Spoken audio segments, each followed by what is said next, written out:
माळेगाव सहकारी साखर कारखाना संचालित शिवनगर विद्याप्रसारक मंडळचे सगळे पदाधिकारी, विशेषतः बाळासाहेब तावरे, रंजनकाका तावरे, श्री तानाजी कोकरे, सर्व पदाधिकारी, सर्व प्राध्यापक मंडळी, उपस्थित बंधूंनो, भगिनींनो आणि ज्यांच्याकरता मी जीवाच्या आकांताने इथं आल्या आहेत त्या माझ्या विद्यार्थी मित्रांनो, बारामतीचं पाणी काहीतरी वेगळंच आहे हे मला आल्यापासून जाणवतं. आम्ही टिपिकल पुणेरी. आमच्याकडे माहिती का, जर तुम्ही कधी आलात तर आम्ही पहिल्यांदा विचारतो चहा घेऊन आलात असाल ना, आणि आता पुण्यातलं पाणी कपात जोरात आहे, पाणीही मागू नका. जर आला तुम्ही 5 जणं तर आम्ही तुम्हाला 5 कप चहा देतो, ही मेहरबानी झाली. अर्धा कपच भरलेला असतो, पण मारीची 3च बिस्किटं मध्ये ठेवतो. त्यामुळे आम्हाला आता 3 बिस्किटं 5 जणच कसे खाणार, त्यामुळे आम्हाला ते मारीची बिस्किटं 6-6 महिने पुरतात. आणि इथं आल्यापासून जो पाहुणचाराचा जो प्रचंड वर्षाव चालला आहे, मला कळलं नाही की मला वाटलं बारामतीचं पाणी म्हणजे पुण्यापेक्षा भारी असेल. हे वेगळंच पाणी आहे. पाहुणचाराने ओथंबून गेलं.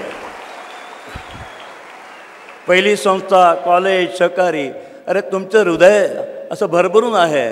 जो पाहुणचार करतो, जो आंब्याची कोय लावतो तिथं आंब्याचीच झाड येतं, निवडुंगाचं येऊच शकत नाही. तसं हे जे काही तुम्ही प्रेमाचा पाहुणचार करताय तर माझ्यासारखा माणूस दबून जातो. मित्रांनो, तुम्ही मोठ्या संख्येने इथं आहात, मला खूप आनंद वाटला. मी गेले जवळजवळ 2000 सालापासून 12-14 वर्ष तरुणांना व्याख्यान द्यायला संबंध महाराष्ट्रभर फिरतो. भारतामध्ये कमी जातो पण महाराष्ट्रभर जातो. त्याचं कारण मला मराठीमध्ये बोलता येतं छान, इंग्लिशपासून अडत नाही माझं.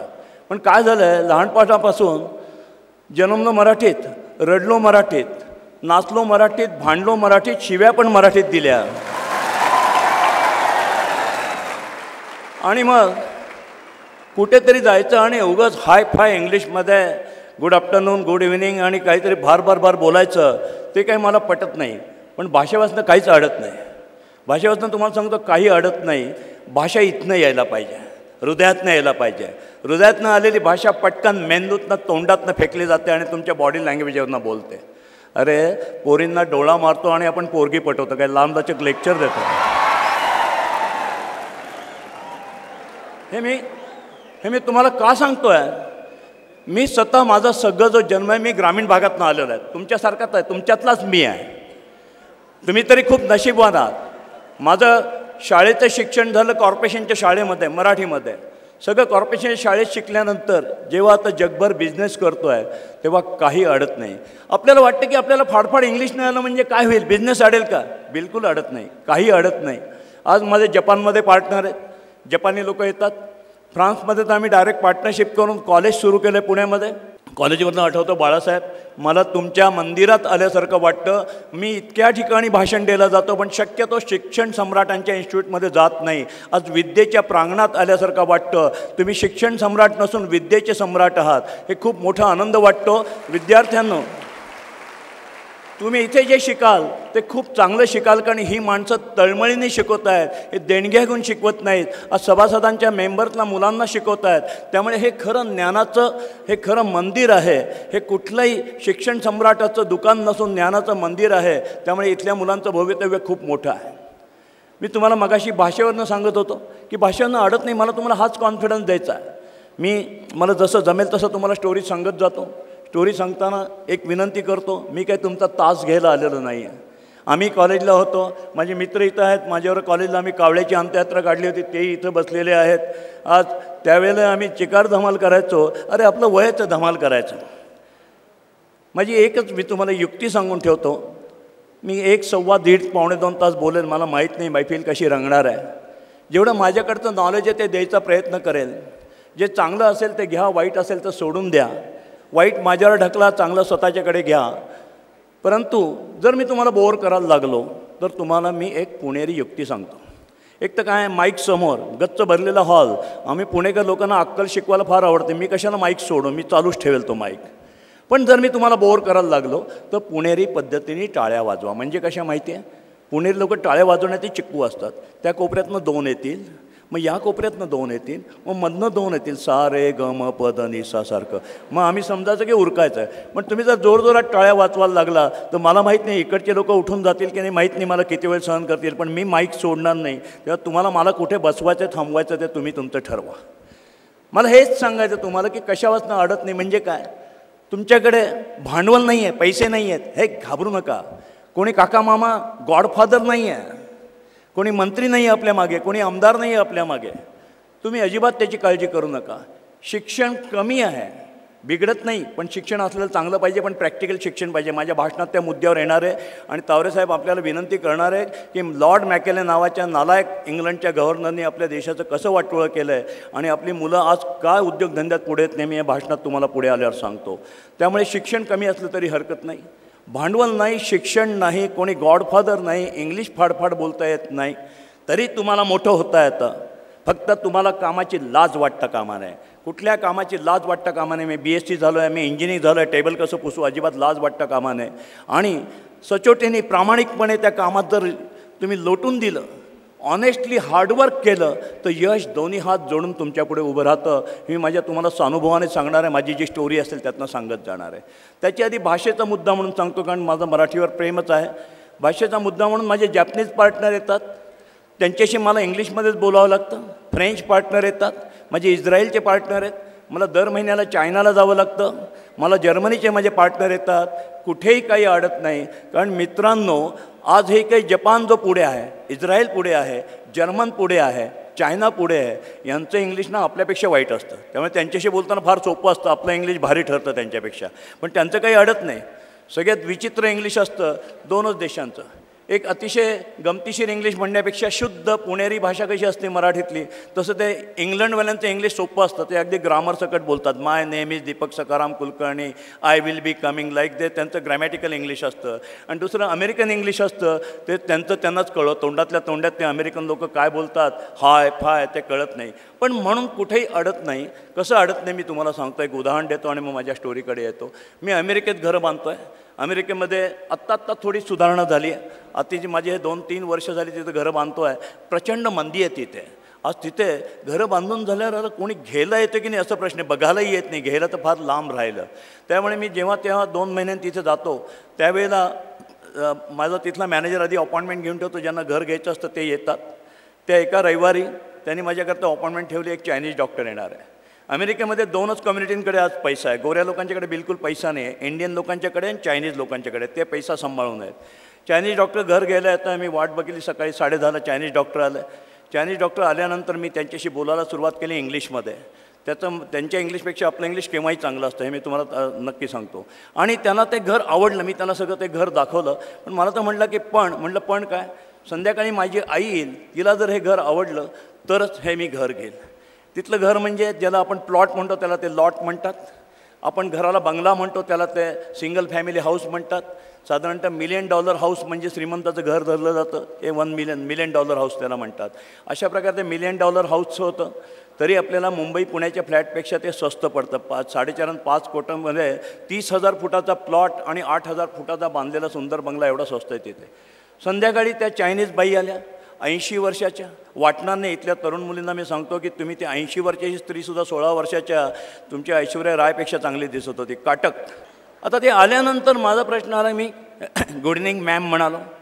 ती मला म्हणाली sorry, no English, only Chinese. तिला एवढंच इंग्लिश येत होतं. माझा पंचायत झाला. त्याला कधी नव्हतं ते गिराईक आलं, मुलांनी पास केलं आहे घर. आता जर या बाईने पास नाही केलं तर माझं हे 1 मिलियन म्हणजे 5.5 कोटीचं घर कधी नव्हतं ते मुहूर्ताचं विकलं जाईल, ते जाणार कसं. बरं, डॉक्टरनी हे समजून पाठवलं. तसा मी पुणेरी बावट माणूस. जनरली चायनीज लोक येतात ते दुभाषा ठेवला जातो. जनरली फॉरेनचे लोक येतात कोणीतरी दुभाषा ठेवतात. मी म्हटलं अमेरिकेतले चायनीज इंग्लिश नक्की कळतं, त्यांना काय करायचं दुभाषाची गरज. मी दुभाषा ठेवला नाही. आणि चायनीज बाई म्हणाल्या नो इंग्लिश, ओनली चायनीज. मी म्हणलं मला पण नो चायनीज, ओनली मराठी, असं मी मनातल्या मनात म्हणालो. आणि मग करायचं का अशा वेळेला.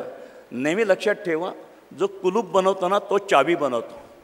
अडचण जो देतो ना तोच देव तिथं काहीतरी मार्ग काढून ठेवलेला असतो. आपाप आपल्याला सुचतं. मी म्हटलं आता यांना जाऊन तर द्यायचं नाही, काय करायचं. मी त्यांना म्हटलं ठीक आहे. आणि मी त्यांना घराच्या आत घेतलं खुण्यानी आणि त्यांना चक्क घर मराठीमध्ये सांगायला सुरुवात केली. आता बघा, मराठीमध्ये सांगितल्यानंतर आपाप आपली बॉडी लँग्वेज बोलायला लागते. आपण हातवारे करतो.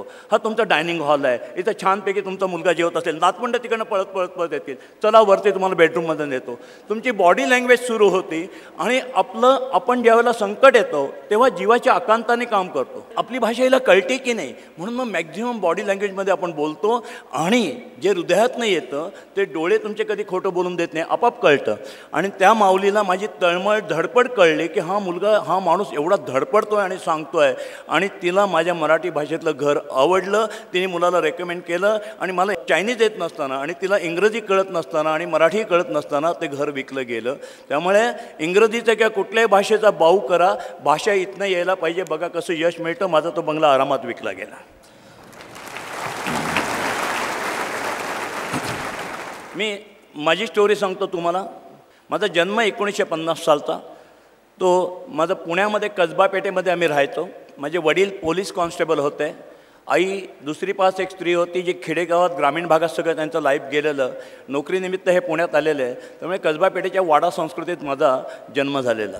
पुण्यात जन्म झाल्यानंतर त्यावेळची गोष्ट म्हणजे जी काय शाळा होत्या आमच्या, एक दगडीवाडा, नंतर 25 नंबरची शाळा, 1 नंबरची शाळा, असं एक सुंदर वाडा संस्कृतीमध्ये माझा जन्म गेला. आणि कॉर्पोरेशनची शाळा सकाळी दुबार पद्धतीच्या असायच्या, सकाळी 7 ते 12. 12ला घरी आलो की नॅचरली आई जरी दुसरी पास होती तरी तिने 4थीपर्यंतची शाळा काढली होती. ती सकाळी 7ला स्वयंपाक करून जायची, पुढे आमचं जेवण झाकून ठेवायची आणि ती सकाळी शिकवण्या घेऊन शाळा करून परत शाळा सुटल्यावर दुपारी शिकवण्या घेऊन येताना बेतलेलं कापड नावाचा प्रकार असायचा. रेडीमेड कापड मिळायचं कापलेलं, त्यातनं चड्ड्या शिवून द्यायची. 1 डझन चड्ड्या शिवले की 12 आणे मिळायचे. त्यावेळची गोष्ट सांगतो, खूप जुनी तुम्हाला. हे माझा जन्म 1950 म्हणजे तुम्हाला मी 57-58 सालची गोष्ट सांगतो आहे. आणि अशा प्रकारे आम्ही एका वाड्या संस्कृतीत राहायचो, एका बोळात राहायचो. एकच खोली असायची. त्या खोलीमध्ये जेवणाच्या वेळेला आणि रात्री झोपण्याच्या वेळेला जाणं इतपत असायचं. पण म्हणून तो कधी आम्हाला 5 बेडरूमच्या फ्लॅटपेक्षा ती एक खोली मोठी वाटायची. कारण सगळा वाडा, आजूबाजूचे सगळे मित्र राहणारे, हे सगळ्यांच्या खोल्या ह्या सगळ्यांच्या कॉमनच धरल्या जायच्या. फ्लॅटसारखं कुलूपबंद संस्कृती नव्हती ती वाडा संस्कृती आपल्या माणसांची, आपल्या प्रेमाची होती. आता शाळेतनं आल्यानंतर करायचं काय? आमच्या काळामध्ये टेलिव्हिजन नव्हता, रेडिओ असायचा. तो श्रीमंत मावशीकडे असायचा. माझ्या वयाचे जे असतील त्यांना आठवत असेल, दर बुधवारी बिनाका गीत मला ऐकायला आम्ही मावशीकडे जायचो. त्यामुळे आल्यानंतर जर काय करायचं असेल तर मी शनिवारवाडीच्या जवळ राहायचो. शनिवारवाडीच्या समोर नवग्रहाचं मंदिर आहे, त्याच्या मागच्या बाजूला कसबा गणपतीच्या अलीकडच्या एका बोळात राहायचो. तर आम्ही काय करणार तर जाऊन क्रिकेट खेळणार. क्रिकेट फार छान खेळ असायचा. मस्तपैकी जुन्या बाजारातून आणलेली बॅट, एक छान दगड घेतला, पेपरचा रद्दी गोळा केला, पाण्यात भिजवला, त्याचा चेंडू केला, सायकलची ट्यूब कापली आणि त्यातनं चेंडू तयार केला. मग क्रिकेट खेळायला 5-7 मुलं पाहिजेत.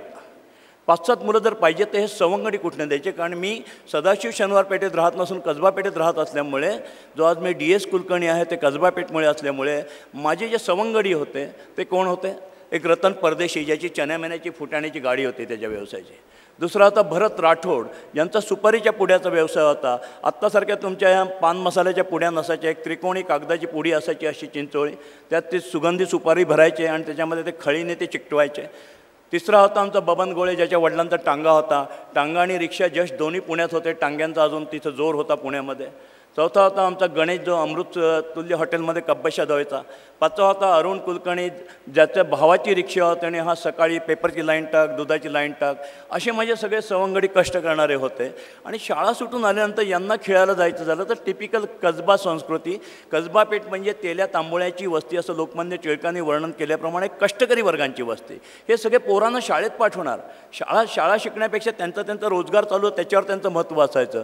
त्यामुळे ह्यांना जर खेळायला घ्यायचं झालं की त्यांचे वडील कसले, मला कसबा पेठेतलीच भाषा तोंडात बसली. त्यांचा बाप म्हणत, अरे कोणाचं शाळेत जाऊन भलं झालं, जा आधी ती गाडी लाव, जा त्या सुपारीच्या पुड्या भर आणि मग तुला कुठे खेळायला जायचं तिथे जा. आता मला असा प्रश्न पडायचा की माझ्या घरी माझे आईवडील गरीब असले तरी असा काही प्रश्न नव्हता की तू काम केलं तरच पोट भरेल, असं काही त्यांचं नव्हतं. कुठलेही किती आईवडील गरीब असले तरी आपल्या मुलाला ते कधी म्हणत नाही की तू कष्ट कर तरच तुला मी शाळेत घालेल. ते बिचारे स्वतः कष्ट करतात आणि मुलांना शाळेत घालत असतात, त्यांचं शिकवत असतात. माझे आईवडील मला काही म्हणायचे नाहीत. पण हे जर सवंगडी खेळायला यायचे असतील तर आता यांना कसं करायचं? मग आपाप मी त्यांना मदत करायला लागलो की अरे हे जर मला क्रिकेट खेळायला पाहिजे असतील ना, आपण त्या गणेशकडे जाऊया आणि त्याचं अमृततुल्यमध्ये त्याला मदत करूया. त्याच्या कब्बशा धुवू, त्याची चहाची पातेले धुवून ठेवू. कारण की तो मालक म्हणायचा ते सगळं पहिला लोड 1ला संपला, चहाची पातेली धुवून ठेवायची, तो जो स्टोव असायचा पूर्वीचा तो पिनवाला तो स्वच्छ करून ठेवायचा, कब्बशा धुवायच्या, मग जा तुला कुठे खेळायला जायचं ते. भरत राठोड जो होता त्याचे वडील म्हणायचे आधी परतभर सुपारी भर, मग तुला कुठे खेळायला जायचं तिथे जा, मग त्याला सुपारी भरायला मदत कर. हा चनेमानेवाला होता, तो म्हणायचा अहिल्यादेवी शाळेच्या बाहेर इंटरव्हल झाली, ती गाडीची सुट्टी, ती त्यांची अर्धा तासात त्याची विक्री असते, ती झाल्यानंतर तुला कुठे खेळायला जायचं तुझं. तर मित्रांनो, लहानपणी आपल्या सवंगड्यांना खेळायला पाहिजे असेल तर यांना मदत करायला पाहिजे. आणि त्या मदतीतनं माझं आयुष्य बिझनेसचं सुरू झालं. मी सहज त्या सुपारीच्या पुड्या भरायला त्याला मदत करायचो, त्या अमृततुल्यवाल्याला मदत करायचो. इव्हन त्या आमच्या बबन गोळ्याच्या त्या टांगेवाल्याच्या तिथे गेल्यानंतर त्या घोड्याला खरारा का खकारा, आता फक्त शब्द विसरलो, बहुतेक खरारा करायला शिकायचो. अशा प्रकारे माझी तिथे कष्टाची लाईन सुरू असताना सहज परातभर सुपारी भरून दिल्यानंतर भरत राठोडचे वडील मला 1-2 रुपये द्यायचे. माझं वय वर्ष असेल 8-9, छोटा होता मी शाळेतला, 1-2 रुपये सहज द्यायचे. तो आम्ही त्या कब्बशा धुवायला मदत केल्यानंतर तो हॉटेलचा मालक काही द्यायचा नाही, पण जो आमचा जो मित्र होता गणेश नावाचा, तो मला काहीतरी त्याच्यातले 4-8 आणे द्यायचा त्याला मिळालेले. हा जो चनेमानेवाला होता त्याच्यावर मी त्याची गाडी घेऊन जायचो, अहिल्यादेवी शाळेच्या बाहेर लावायचो. आता मी तुम्हाला सांगतो आहे ना, यातनं मी कसं लहानपणी बिझनेस शिकलो बघा, की कशा प्रकारे माझ्यातला बिझनेस पण डेव्हलप झाला, या अर्थाने सगळी स्टोरी सांगतो मी तुम्हाला. चनेमानेची गाडी घेऊन मी अहिल्यादेवी शाळेच्या बाहेर जायचो. हा आमचा जो रतन होता त्याला काहीतरी सिगरेट बिगरेट ओढायचं व्यसन असेल. ह्या कष्टकरी मुलांना व्यसनही असू शकतात, ती आपल्याला लागत का नाहीत? आपल्या आईवडिलांचे संस्कार ते व्यसन आपल्याला लागून देत नाही, किंवा आपले गुरुजनांचे संस्कार भक्कम असतील, आईवडिलांचे संस्कार भक्कम असतील तर आपण वाईट मार्गाला जाऊ शकत नाही. तो पण एक मोठा फायदा असतो. हा रतन परदेशी ती गाडी तिथे माझ्या शेजारी लावायचं आणि कुठेतरी जायचं आणि मी त्याचे चनेमने विकायचो. मी चनेमने विकताना मार्केटिंग कसं शिकलो गेलं असेल आपोआप लहानपणी, हे तुम्हाला सांगतो. कुठल्याही व्यवसायामध्ये 2-2 गाड्या असतात नाही, मी कॉम्पिटिशन असते. एखाद्या गल्लीत एखाद्याने सोन्याचं दुकान टाकलं तर दुसरा सोनार तिथेच टाकतो, चप्पलाचं टाकलं तर दुसरा चप्पलवाला तिथेच दुकान टाकतो. ही जगाची रीत झाली कॉम्पिटिशन, ते मार्केट तसं डेव्हलप होतं. त्या माझ्या चनेमनेच्या गाडीच्या समोर दुसराही चनेमनेवाला असायचा. माझा जो चनेमने असायचा त्याच्यावर आम्ही तो आणि मी एकच सायन्स असायचं. चनेमने आपल्याला माहीत असायचं सगळ्यांना, चनेमने बोर, त्याच्या गोडतेल शिंपडलेलं असायचं, पाणी शिंपडलेलं असायचं, गुलाबाचं फूल खवलेलं असायचं आणि अलाय चनेमने बोर ही आरोळी देता यायला पाहिजे ती असायची. आणि त्या समोरच्या चनेमनेवाल्यापेक्षा माझे चनेमने जास्त विकले जायचे. काय सिक्रेट होतं आज आठवतं की कशामुळे हे व्हायचं? तो समोरचा चनेमनेवाला होता, तो टिपिकल त्यावेळचा ड्रेस तुम्हाला सांगतोय 58-60ची गोष्ट असेल काहीतरी, पायजमा, कळकट मळकट पायजमा, कधीतरी आठवड्यातनं धुतलेला, वरती पांढरा शर्ट, त्यावेळचा ड्रेस कोड सांगतोय त्या लोकांचा. आताचं चनेमनेला पण जीनची पॅन्ट घालतो, पण त्यावेळचा वेगळा होता. कळकट मळकट पायजमा, फुल शर्ट, अशा बाह्या दुमडलेल्या आणि इथं घामाची धार आलेली, तिरकी टोपी, त्याला काळा घामाचा वण, कानामध्ये अर्धवट विजलेली विडी, वाढलेले दाढीचे खुंट, असा तो चनेमनेवाला. आणि त्याच्यासमोर एक दीपक सकाराम कुलकर्णी नावाचा शाळकरी मुलगा, हाफ पॅन्ट होती, त्याला रफूही केलेलं असायचं, पण आईच्या मायेचा रफू असायचा, दिसायचा नाही त्या हाफ पॅन्टचा रफू कोणाला. आणि मग ती हाफ पॅन्ट आम्ही रात्री उशाखाली ठेवायचो आणि त्याची इस्त्री करायचो. खूप मजा असायची ती इस्त्री, आता तुम्हाला ती मजाही मिळणार नाही. वरती पांढरा शुभ्र शर्ट, तो शर्ट पण इस्त्री केलेला, तांब्यामध्ये कोळशे टाकायचे आणि तो तांब्या फिरवायचा, तो स्वच्छ शर्ट, खाकी हाफ पॅन्ट, पांढरा शुभ्र शर्ट. आजही तुमच्यातले, माझा मुलगा पण डोक्याला तेल लावत नाही, आजही मी डोक्याला तेल लावून आलं आहे. आमची लहानपणापासून आई कटिंग बारीक, डोक्याला तेल लावून भांग पाडायचं ही पद्धत, त्यामुळे व्यवस्थित भांग पाडलेला, पायात रबरी स्लीपर. आता मला सांगा की कळकट मळकट चनेवाल्यापेक्षा एक स्वच्छ कपड्यातला मुलगा, त्याचे चनेमने जास्त विकले जातील की नाही? आणि त्या भावनेतनं माझे चनेमने त्याच्यापेक्षा जास्त विकले जायचे. आणि म्हणून तेव्हापासून लहानपणापासून संस्कार पडलेला आहे की प्रेझेंटेशन, तुम्ही जे काही करा, जॉब करा, नोकरी करा, व्यवसाय करा, यू शुड बी प्रेझेंटेबल. हे मला कोणी शिकवलं नाही, त्यावेळेचं हे आपाप लहानपणच्या मनात बिंबत गेलं की आपल्याला टापटीप राहायला पाहिजे. त्या चनेमने मला प्रेझेंटेशन शिकवलं. हे फुटाणेवाले असो, नंतर हे सुपारीच्या पुड्या असो, हे कोणी 2 रुपये द्यायचे, कोणी 3 रुपये मला मिळायचे, कोणी 1 रुपया मिळायचा. आणि मित्रांनो, त्यावेळेला मी ह्या 3री-4थीत असतानाची गोष्ट असेल, मी सहज महिन्याला 5-7 रुपये मिळवायचो. वर्षाला माझ्याकडे 25-1 रुपये गोळा व्हायचे. तुम्ही हसाल 5-7 आणि 25 रुपये, त्यावेळेचे 25 रुपये फार मोठे असायचे. माझे वडील दिवाळीला आम्हाला 4 भावंडांना 5 रुपयाचे फटाके घेऊन यायचे आणि चौघात वाटायचे. मी एका दिवाळीत म्हटलं, दादा आज माझ्याकडे 22 रुपये आहेत, यावेळेला नुसते फटाक्याने आपल्याला सगळ्यांना कपडे पण घ्यायचे. एक कौतुक व्हायचं की अरे हा मुलगा धडपडतोय, कष्ट करतोय. मग 1 आण्या तासाची सायकल किंवा 1 आण्याचा बेळेचा पुडा किंवा जो काही सिनेमा बघायचा असेल तो मी माझ्या कष्टातनं आणि याच्यातनं करायचं. कसं काय झालं? ते मित्रांच्या सवंगड्यातनं. सवंगडी का? तर मला खेळायला मिळाले पाहिजे. अशा प्रकारे माझं सुंदर लाईफ कसबा पेठेत चाललं होतं. तिथनं मी सगळं माझं सुंदर लाईफ सुरू केलं. मग माझा जो मित्र होता अरुण कुलकर्णी, तो पेपरची लाईन टाकायचा, तो दुधाची लाईन टाकायचा. त्याच्याबरोबर पेपर टाकायला सुरुवात केली, दुधाची लाईन टाकायला सुरुवात केली आणि आयुष्यात नवीन नवीन गोष्टी शिकलो. पेपरच्या लाईनला काय झालं, मी या आयुष्यातली मी पहिली आणि शेवटची नोकरी पेपरची केली, परत कधी केली नाही. काय झालं, पहाटे 5:30ला अपवळून चौकात जावं लागायचं. वर्तमानपत्राची तिथनं गठ्ठे घ्यावे लागायचे.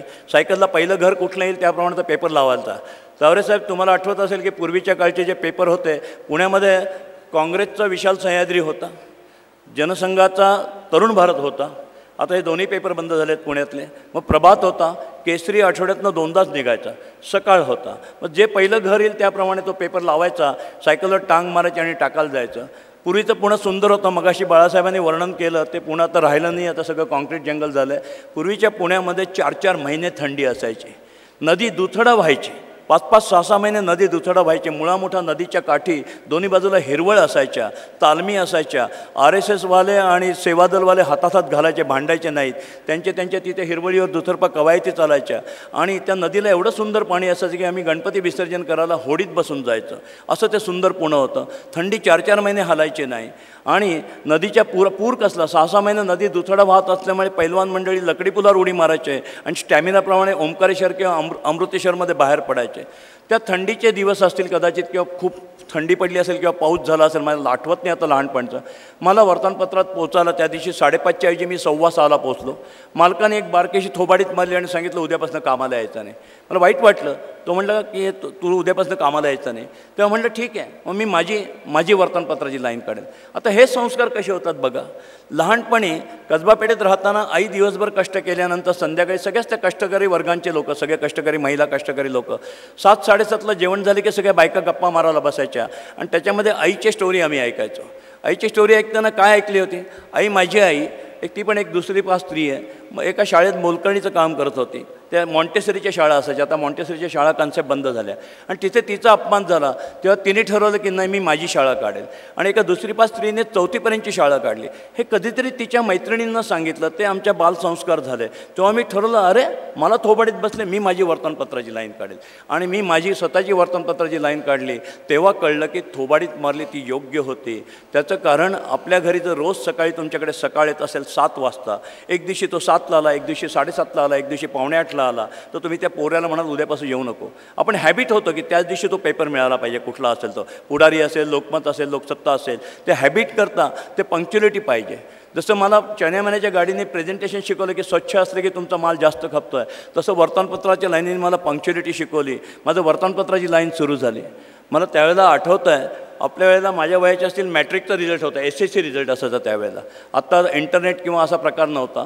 शाळेत पण तो लागायचा नाही, वर्तमानपत्र छापला जायचा.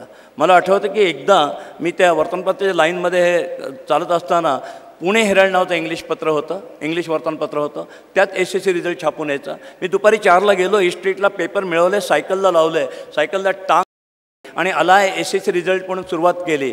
मला आठवतं मित्रांनो, माझ्या आयुष्यातला तो सगळ्यात आनंदाचा क्षण होता. मी टांग मारल्यानंतर ऑन नाही म्हणतो, आम्ही प्रीमियम म्हणतो, 4 आण्याचा अंक कोणी 8 आण्याला, 12 आण्याला, 10 आण्याला, 10 मिनटात सगळे अंक संपले. माझ्याकडे 80 रुपयाची चिल्लर गोळा झाली. माझा त्यावेळचा ड्रेस होता पायजमा, वरती शर्ट, पायजम्याला क्लिप लावायची लागायची कारण की सायकलच्या चेनमध्ये तो पायजमा अडकू नये म्हणून. आणि मस्तपैकी टांग मारून 80 रुपये गोळा झाले. 80 रुपये घेतले मी आणि माझ्या डाव्या खिशात टाकले. लक्षात आलं 80 रुपयाची चिल्लरामुळे डाव्या बाजूचा पायजमा खाली खाली जातो आहे. मी ते परत बाहेर काढले आणि त्याचे 2 समान भाग केले. 40 रुपये उजव्या हातात, 40 रुपये या हातात चिल्लर आणि दोन्ही खिशात 40-40 इक्वल टाकले. दोन्ही खिशात असा हात घातला आणि जगातला त्या दिवशीचा मी श्रीमंत होतो. त्यावेळचे 80 रुपये आजही मला आठवतात.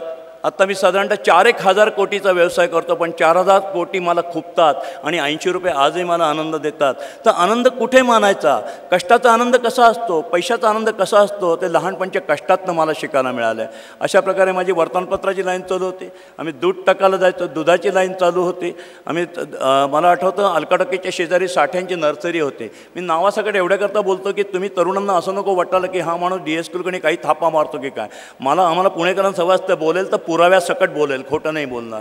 त्याच्याप्रमाणे अलकटकेच्या शेजारी साठ्यांची नर्सरी होती. तिथं नर्सरीत गुलाबांच्या कुंड्यांना पाणी घालायला जायचं. पाणी घालायला गेल्यानंतर त्यांच्यावरती रोपं घ्यायची आणि हातगाडीवर संध्याकाळी विकायची. तो पण एक छान व्यवसाय होता. असं लहानपण अतिशय सुंदर. अभ्यास करायचो, नापास कधीच व्हायचं नाही, कोणीच व्हायचं नाही. त्यावेळेला आमच्याकडे होमवर्क भानगड नव्हती. शिक्षक हाडाचे चांगले होते. शाळेत उशीर झाला तर हात पुढे गेला, रूळ हातावर बसत होते, छडी लागे छमछमसारखी, अशा प्रकारे. आणि आईवडील कधी विचारायचे नाही, कारण त्यांना कॉन्फिडन्स होता की मुलगा शाळेत जातो आहे, पास होतो म्हणजे काळजी नाही. आणि कसबा पेठेत राहिलं असल्यामुळे हे मला काही टेन्शन नव्हतं. मी नेहमी म्हणतो, मी कसबा पेठेत वाढल्यामुळे DSK नावाचा आज बिझनेसमॅन झालो. जर चुकून मी ब्राह्मण मुलगा असल्यामुळे जर सदाशिवपेठेत राहिलो असतो, कारण जनरली त्यावेळची पुण्याची तोड झालते, ते सगळे ही मंडळी पांढरपेशी मंडळी शनिवार नारायण सदाशिवमध्ये आणि तेल्या तांबोळी व्यापाऱ्यांची मुलं कसबा रविवार बुधवार पेठेमध्ये. तर काय झालं असतं मित्रांनो, मी नेहमी आज जो काही मी बिझनेसमन आहे, आज जो काही माझा व्यवसाय आहे सगळ्या देशातनं सगळीकडे परदेशातनं, त्याचं क्रेडिट ह्या कसबा पेठेतल्या माझ्या लहानपणच्या सवंगड्यांना देतो, त्या वस्तीला देतो. जर मी सदाशिवपेठेत राहत असतो तर काय झालं असतं, शाळा सुटल्यानंतर घरी आलो असतो, शेजारच्या जोशांच्या मुलाबरोबर अभ्यासाला बसवलं असतं त्या जोशी काकूंनी मला. स्कॉलरशिपच्या परीक्षेला बसलो असतो आणि मग नॅचरली फक्त अभ्यास, शाळा अभ्यास, उजळण्या, पाढे असं करत करत शेवटी काय झालं असतं, मला माहिती आहे माझी बुद्धी, मला मॅट्रिकला 56% मार्क मिळाले. पहिल्या झटक्यात मॅट्रिक पास होणं आमच्या दृष्टीने खूप पराक्रम होता, दुसऱ्यांदा रिपीट न होता. त्याप्रमाणे मी BCom झालो असतो आणि माझ्या आईवडिलांनी वशिल्यांनी मला महाराष्ट्र बँकेत नाही तर कॉस्मॉस बँकेत पोस्टाचं तिकीट चिकटवत असं कारकून म्हणून चिकटवलं असतं. सदाशिवपेठेत राहिलो नाही म्हणून कारकून DS कुलकर्णी झालो. अशा प्रकारे कसब्यातल्या ह्या लाईफमध्ये खूप गोष्टी शिकलो. आमचे एक चुलते होते, नगर जिल्ह्यात नाही सगळी मंडळी आलेली. पुण्यातल्या 90 ते 95% मायग्रेशन लोक आहे. त्या काळची गोष्ट 1947-50, ज्या अतिशय गरिबी असायची ग्रामीण भागामध्ये, फारशा सुविधा नका, शहरात सगळे नोकरीनिमित्त व्यवसायानिमित्त यायचे, मायग्रेशन व्हायचं. त्याप्रमाणे माझे चुलते, त्यांचं प्रभाकर पंत कुलकर्णी म्हणून, त्यांची भाजीची गाडी होती. सदाशिवपेठ पोस्टाच्या शेजारी राहायच्या त्या DG कॉपियरच्या तिथे आतमध्ये. आणि सकाळी भाजीची गाडी सदाशिवपेठेतनं गाडी घेऊन हिंडायची आणि विकायचे.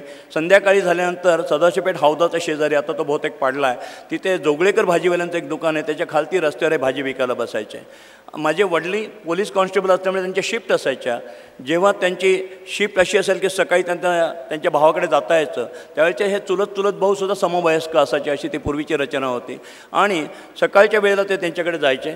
मलाही आवडायचं, जर मला सुट्टी असेल, शनिवार रविवार शाळेची सुट्टी असेल तर मी माझ्या वडिलांच्याबरोबर तिथं जायचो. आणि कुठल्याही मुलांना अनुकरण करायला आवडतं. अनुकरण करायला ते दोघं, माझे चुलते आणि माझे वडील समवयस्क, त्यांच्या गप्पा चालायच्या. मी म्हणतो मी गाडी ढकलतो आणि मी ती गाडी ढकलायचो आणि भाजी विकायचो. मला जेव्हा मी बिल्डर झालो तेव्हा माझ्या काकांनी मला सांगितलं की तू लहानपणापासून फेमस होता. म्हटलं मी काय केलं, काय फेमस होतो? ते म्हणलं असेच एकदा सदाशिवपेठेमध्ये आपण भाजी विकत होतो, एक गृहिणी आल्या भाजी घ्यायला, त्यांनी भाजी मागितली, काकांनी तराजू हातात घेतला आणि ती भाजी त्यात टाकणार, तेवढ्यात त्या गृहिणी म्हणल्या तो तराजू त्या मुलाच्या हातात द्या. म्हणजे मी तिथे होतो, माझ्या हातात द्या. काका म्हणले का त्या मुलाच्या हातात का द्या? त्या गृहिणी सहज म्हणाल्या, तो काटा मारत नाही.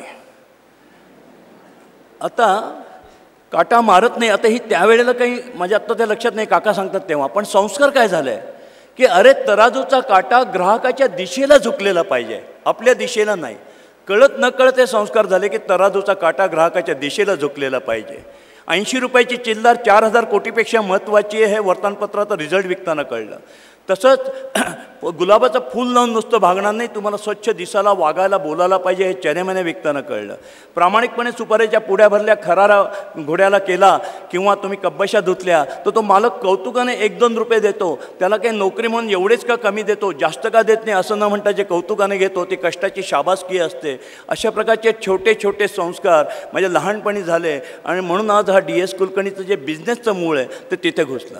तुमच्या अवतीभोवती हेच घडत असतं, काही वेगळं नसतं घडत, पण आपण सारखं सावध असतो की आपण का करायचं.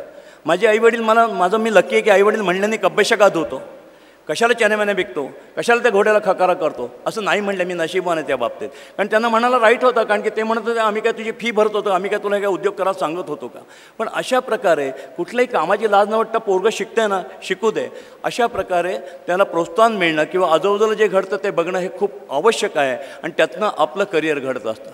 पुढे स्वतःची पेपर की लाईन आली, लॉटरीची तिकीटे विकली, जुनी पुस्तकं विकली, काय काय केलं मला आठवलं तरी कळणार नाही, इतक्या गोष्टी केलेल्या आहेत. आणि आज जरा थोडं विस्ताराने बोलतो. मला एक तुमची माफी मागून किंवा तुमची परवानगी घ्यायची आहे. 3-4 जे कॅमेरे लावले आहेत ते मीच रिक्वेस्ट केली आणि या लोकांनी मला मदत केलेली आहे. माझं काय होतं, हल्ली व्याप खूप वाढला आहे, प्रचंड ट्रॅव्हलिंग करतो आणि संबंध महाराष्ट्रातनं मला तरुणांचं बोलवणं असतं की आम्हाला DS कुलकर्णी तुम्हाला ऐकायचं आहे, बोलायचं आहे. आणि दरवेळेला मी त्यांच्याकडे प्रॉमिस पाळू शकत नाही, म्हणून मी असं ठरवलं की हरकत नाही, आपण यूट्यूबवर, फेसबुकवर आणि DVD काढूया आणि सगळ्या महाराष्ट्रातल्या तरुणांना फुकट नाही, 10 रुपये घेऊन विकूया. पण ते 10 रुपये मला नाही, जेवढ्या DVDचे 10 रुपये मिळतील त्याला 10ला 10 माझे घालून आम्ही प्रकाश आमटे किंवा विकास आमटे यांच्यासारख्या संस्थांना ते देणार आहोत. पण तरुणांना जे आज हवं आहे ते द्यायचं आहे. तर मला जेव्हा कळलं की या इथे तुम्ही एवढ्या मोठ्या संख्येने जमणार आहात, हॉल चांगला आहे, ही माणसं चांगली आहेत, हे विद्येचं माहेरघर आहे, तेव्हा मी कित्येक वर्षांनी, गेले 5 वर्षाचा हा माझा विचार चालला होता. मी आमच्या मनोज गोखलेला सांगितलं, दिस इज अ राईट टाईम की आपल्याला समोर रसिक विद्यार्थी नव्हे तर खरोखर होतकरू विद्यार्थी असतील, जे कुठनं तरी इथनं काहीतरी घेतील माझ्यातलं. आणि आयुष्यामध्ये तुम्ही इथे जेवढे आत्ता जमलेले 2-3 हजार विद्यार्थी आहेत, सर तुम्ही नशीबवान आहात. या विद्यार्थ्यातले 50% लोक जरी उद्योगधंदे करणारे झाले तर त्यांचे जे हात आहेत ना, जे नोकरीचे भीक न मागता नोकऱ्या वाटणारे होतील. देवान दिलेले हात नोकरीची भीक मागण्याकरता नाही.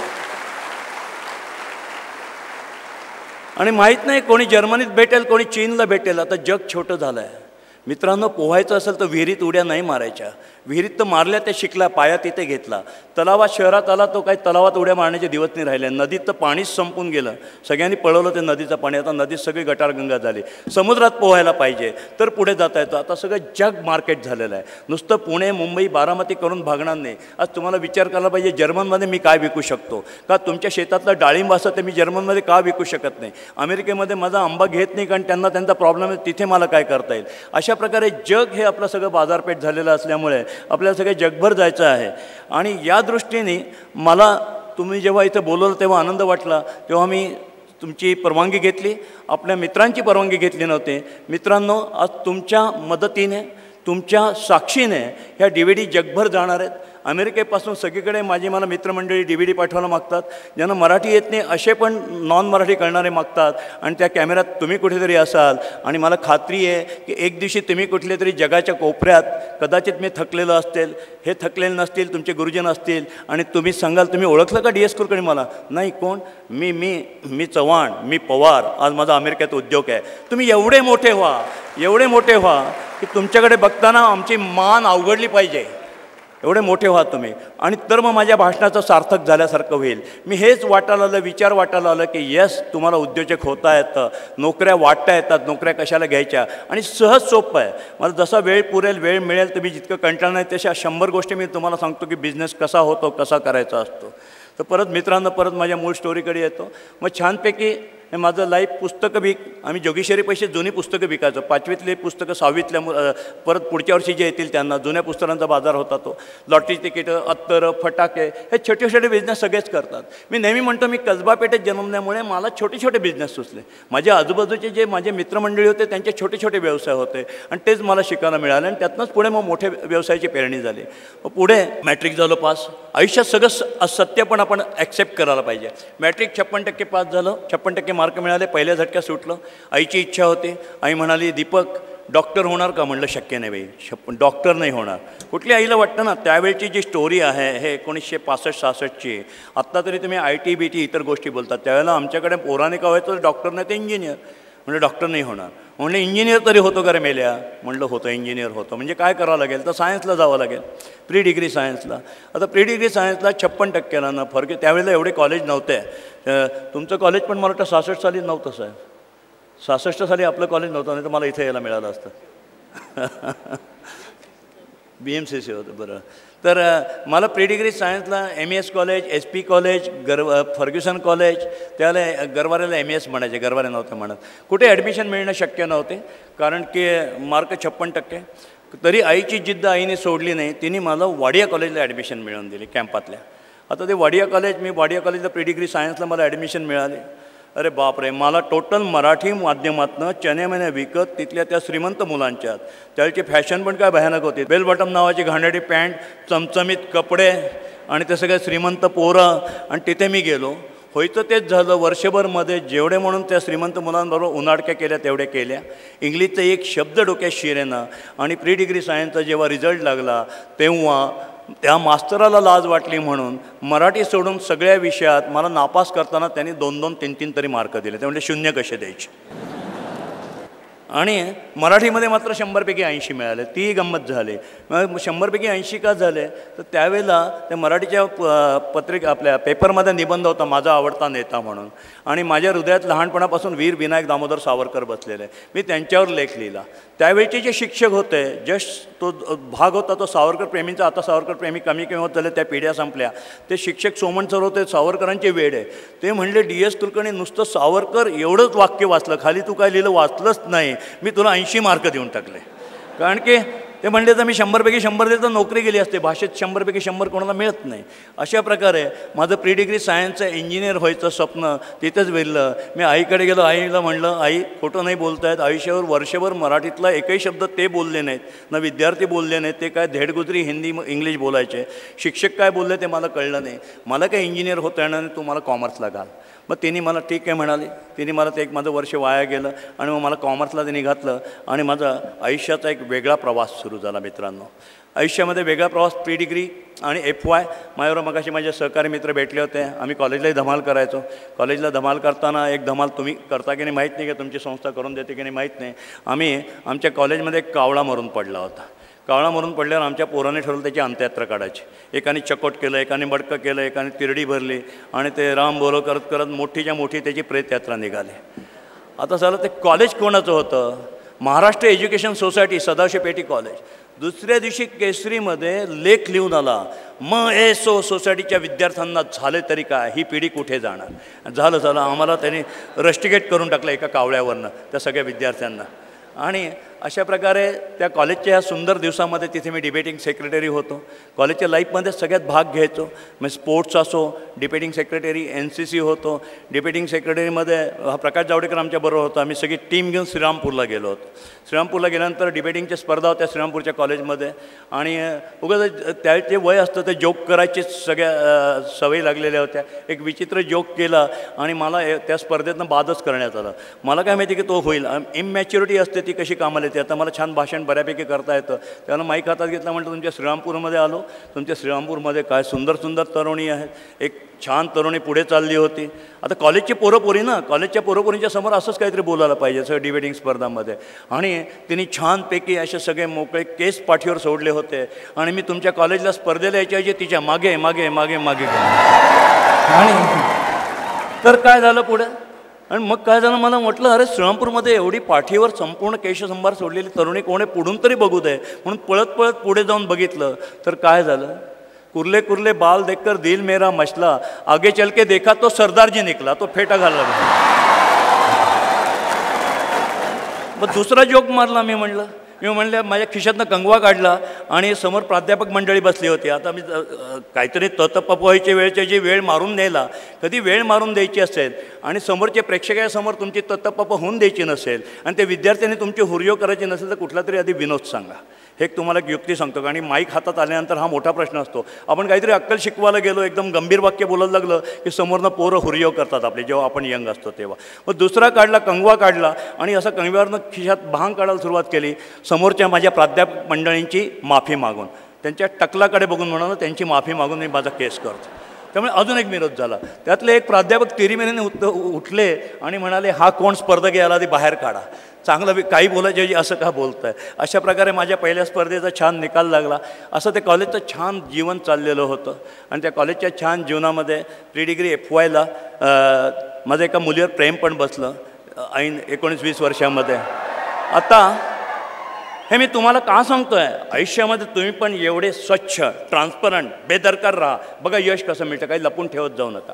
आणि FY कॉमर्सला असताना, हे कावळ्याची अंतर त्याच वर्षीची गोष्ट आहे, FY कॉमर्सला असताना सुट्टीत एप्रिल-मे महिन्याची जी सुट्टी असते तिथे मला कॉलेजने किर्लोस्कर कॉलेज इंजिनला 2 महिन्याचं ट्रेनिंगला पाठवतात ना, तिथे पाठवलं ट्रेनिंगला. ट्रेनिंगला काय पाठवलं होतं, अकाउंट डिपार्टमेंट का परचेस कुठेतरी तो जॉब दिला असेल तिथे. एप्रिल मेच्या सुट्टीत तिथे गेलो. तिथे गेल्यानंतर ते ग्राउंड फ्लोअरला बहुतेक अकाउंट डिपार्टमेंट होतं. तिथे माझी नेमणूक झाली. समोरच्या बाजूला एक खोली होती आणि त्याच्यामध्ये टेलिफोन एक्सचेंज होतं.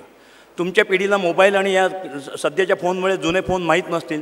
जुने फोन जे होते ते सुतळीच्या दोऱ्या असायच्या, त्याला मोठे काळे फोन असायचे, माउथपीस असायचं त्याला, काळ्या रंगाचे फोन असायचे आणि EPXचे बोर्ड जे असायचे ते याच्यात दुप्पट असे मोठाले लाकडी खोके असायचे. आणि तो टेलिफोन ऑपरेटर कानाला इयरफोन, पुढे असा माईक जसं विमानाच्या पायलटच्या पुढे असतो तसं, आणि ते बोर्ड असा सगळा खुंट्यांचा असायचा. आत्ता तुम्हाला एवढी सोय झाली की हे बोर्ड पण बघायला मिळणार नाही. गुड आफ्टरनून कोयल, गुड इव्हनिंग कोयल असं खट खट खट ते करायचे. मला क्युरियासिटी लहानपणापासून, मग भाजी विकणे असू दे, पेपर टाकणं असू दे. मी तिथे सोनपटके नावाचे साहेब होते, अजूनही ते आहेत, रिटायर झालेत. त्यांना मी म्हणाला, सोनपटके साहेब मला टेलिफोन ऑपरेटिंग शिकवा ना. ते म्हणजे शिकवतो. दुपारी 4 नंतर आहे, फॅक्टरी संपल्यानंतर, फॅक्टरीची वेळ झाल्यानंतर. मी 4 नंतर गेलो, त्यांच्या बोर्डावर बसलो. त्यांनी माझ्या कानाला इयरफोन आणि माईक लावला. जसा माईक माझ्या समोर आला तसा मी तो हाताने दूर ढकलला, कारण त्या माईकमधनं डेटॉलचा वास येत होता. त्याचं कारण असं होतं, दर 30 मिनिटाला एक ऑपरेटर. किर्लोस्कर अनिंजनी फार मोठी फॅक्टरी त्या काळची, आजही आहे पण त्या काळची फारच मोठी फॅक्टरी. आणि तो जो कोण सारखा माणूस बसायचा, आपण साधा पाण्याचा ग्लाससुद्धा विसरून घेतो. आता मी बोलतो या माईकवर सारखी थुंकी ओढते, ते तर अजून जवळ असतो तो टेलिफोन ऑपरेटरचा. ते एकाला दर 30 मिनिटाला माणूस बदलायचा, तेव्हा एकाच्या आपल्या थुंकीचा त्रास दुसऱ्याला होऊ नये म्हणून त्याच्यात ते डेटॉलचा बोळा ठेवायचे, कापसाचा, डेटॉलमध्ये बुडवलेला. मग त्याला सहज कल्पना सुचली, जर डेटॉलच्या ऐवजी अत्तराचा वास आला असता तर काय झालं असतं. आणि माझ्या आयुष्यातला छोटे छोटे बिझनेस करता करता ज्याला मी बिझनेसचा खरा पाया खणला, तो माझा पहिल्या बिझनेसचा जन्म झाला टेलिस्मेल, सुगंधी टेलिफोन सर्व्हिस. अजून एक गंमत सांगतो याच्यामागे. खूप पूर्वी, अगदी 20 वर्षापूर्वी हे सांगायचं नाही, मी पण लाजायचो. मला FY BComला असताना मी तुम्हाला म्हटलं मगाशी, माझ्या त्या मुलीवर प्रेम बसलं होतं. आता ती एक गंमत बघा, म्हणजे कसं एकमेकातनं अडचणीतनं देव कसा मार्ग काढतो. व्हाय यू बिकम बिझनेस, परिस्थितीला हार कसं जायचं नाही, आपण जे ठरवलं ते कसं पूर्ण करायचं, या स्टोरीसाठी हे सगळं सांगतोय. सांगताना थोडं रंजक व्हावं म्हणून सत्याचं पण आधार घेतो, याच्यात असत्य काही नाही. मी आमच्या मीरावर प्रेम करायचो. तिथं माझं वय ऑलमोस्ट सारखं, आम्ही कॉलेजमधले. तिची परिस्थिती अजून माझ्यापेक्षा भयंकर वाईट गरिबीची होती. तिचे वडील जस्ट 1 वर्षापूर्वी वारले होते. तिचे वडील एका बंगल्यामध्ये, त्या तुमच्या संचेती हॉस्पिटलच्या मागे तो अजूनही बंगला आहे, तिथं आउट हाऊसमध्ये राहायचे. खाली ते नोकर म्हणून राहायचे.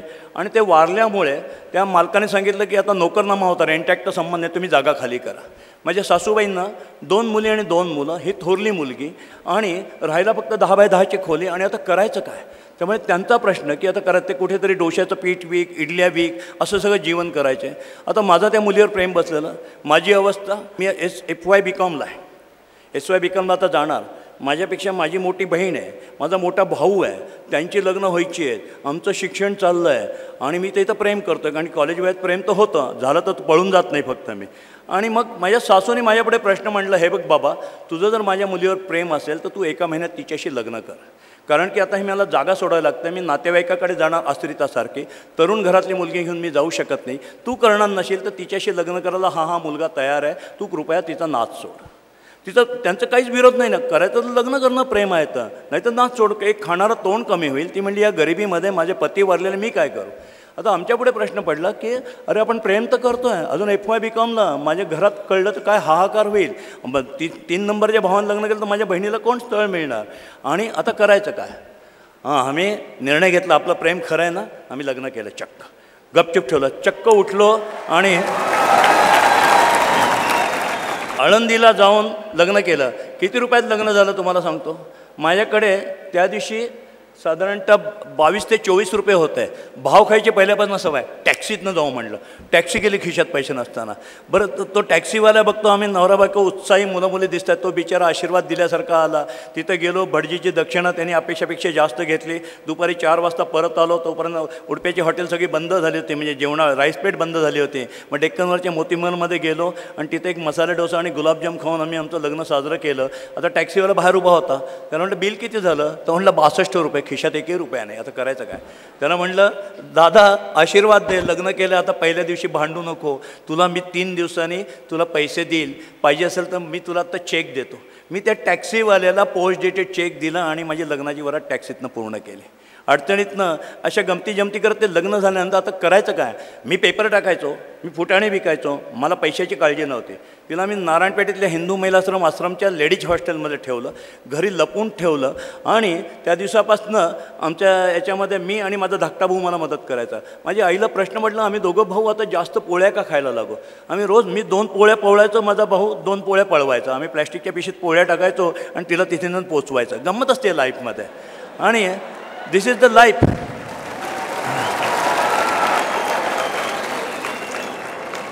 आणि मग मी मीराला म्हणलं की आपल्याला नवीन शोध लागला. आपण जर अत्तराचा हा टेलिफोनमधनं सुगंधाचा बिझनेस केला तर काय होईल. ती म्हणली द्या. आता तिला वेळ पण भरपूर होता. मी पेपरची लाईन टाक, छोटे मोठे बिझनेस कर, लॉटरी तिकीटे बी कसं माझा, शिवाय कॉलेज असं सगळं चालू झालं होतं. तिला मी महिला आश्रममध्ये ठेवलं होतं.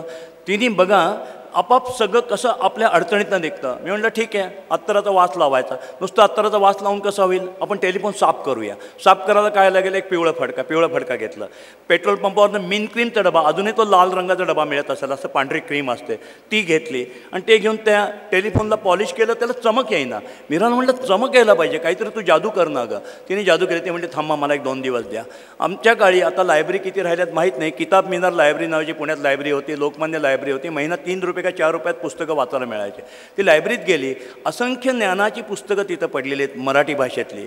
तिने त्यातनं वैज्ञानिक मराठी पुस्तकं शोधून काढली. त्यात असं लक्षात आलं की टेलिफोन हा एबोनाईट धातूचा बनवला जातो. एबोनाईट धातूला चमकवायला त्या पुस्तकात नाही सगळी माहिती मिळते. तिने नवीन त्याचा आम्ही कित्येक वर्ष सिक्रेट पॅटर्न म्हणून ठेवला. एक पॉलिश शोधून काढलं. सिम्पल आहे बघा, 10% टर्पेंटाईन आणि 90% खोबरेल तेल एकत्र करून मिश्रण केलं आणि त्याचे 2 थेंब त्या पिवळ्या याच्यावर घेतले, फडक्यात लावलं, आरशासारखं चकचक चकचक करायला लागला. त्यामुळे आम्हाला पॉलिश सापडलं. आमच्या व्यवसायाची लाईन मिळाली. पूर्वीच्या काळी फोटोचे अल्बम काळ्या रंगाच्या कागदाचे असायचे, फोटो चिकटवायचे. आता तुम्हाला DVD येते होतात. तर फोटोचा अल्बम आणला, कात्री आणली, एक लोहाराकडनं जाऊन त्या टेलिफोनच्या आकाराचा, खोलगट आकाराचा एक डाय करून घेतला लोखंडाचा. आणि हे सगळं करायला आम्हाला पाहिजे होते साधारणतः 50 ते 60 रुपये. 60 रुपये कुठनं आणायचे एकदम. त्यावेळेच्या तुम्ही म्हणाल की 60 एकदम 60 आणणं अवघड असायचं.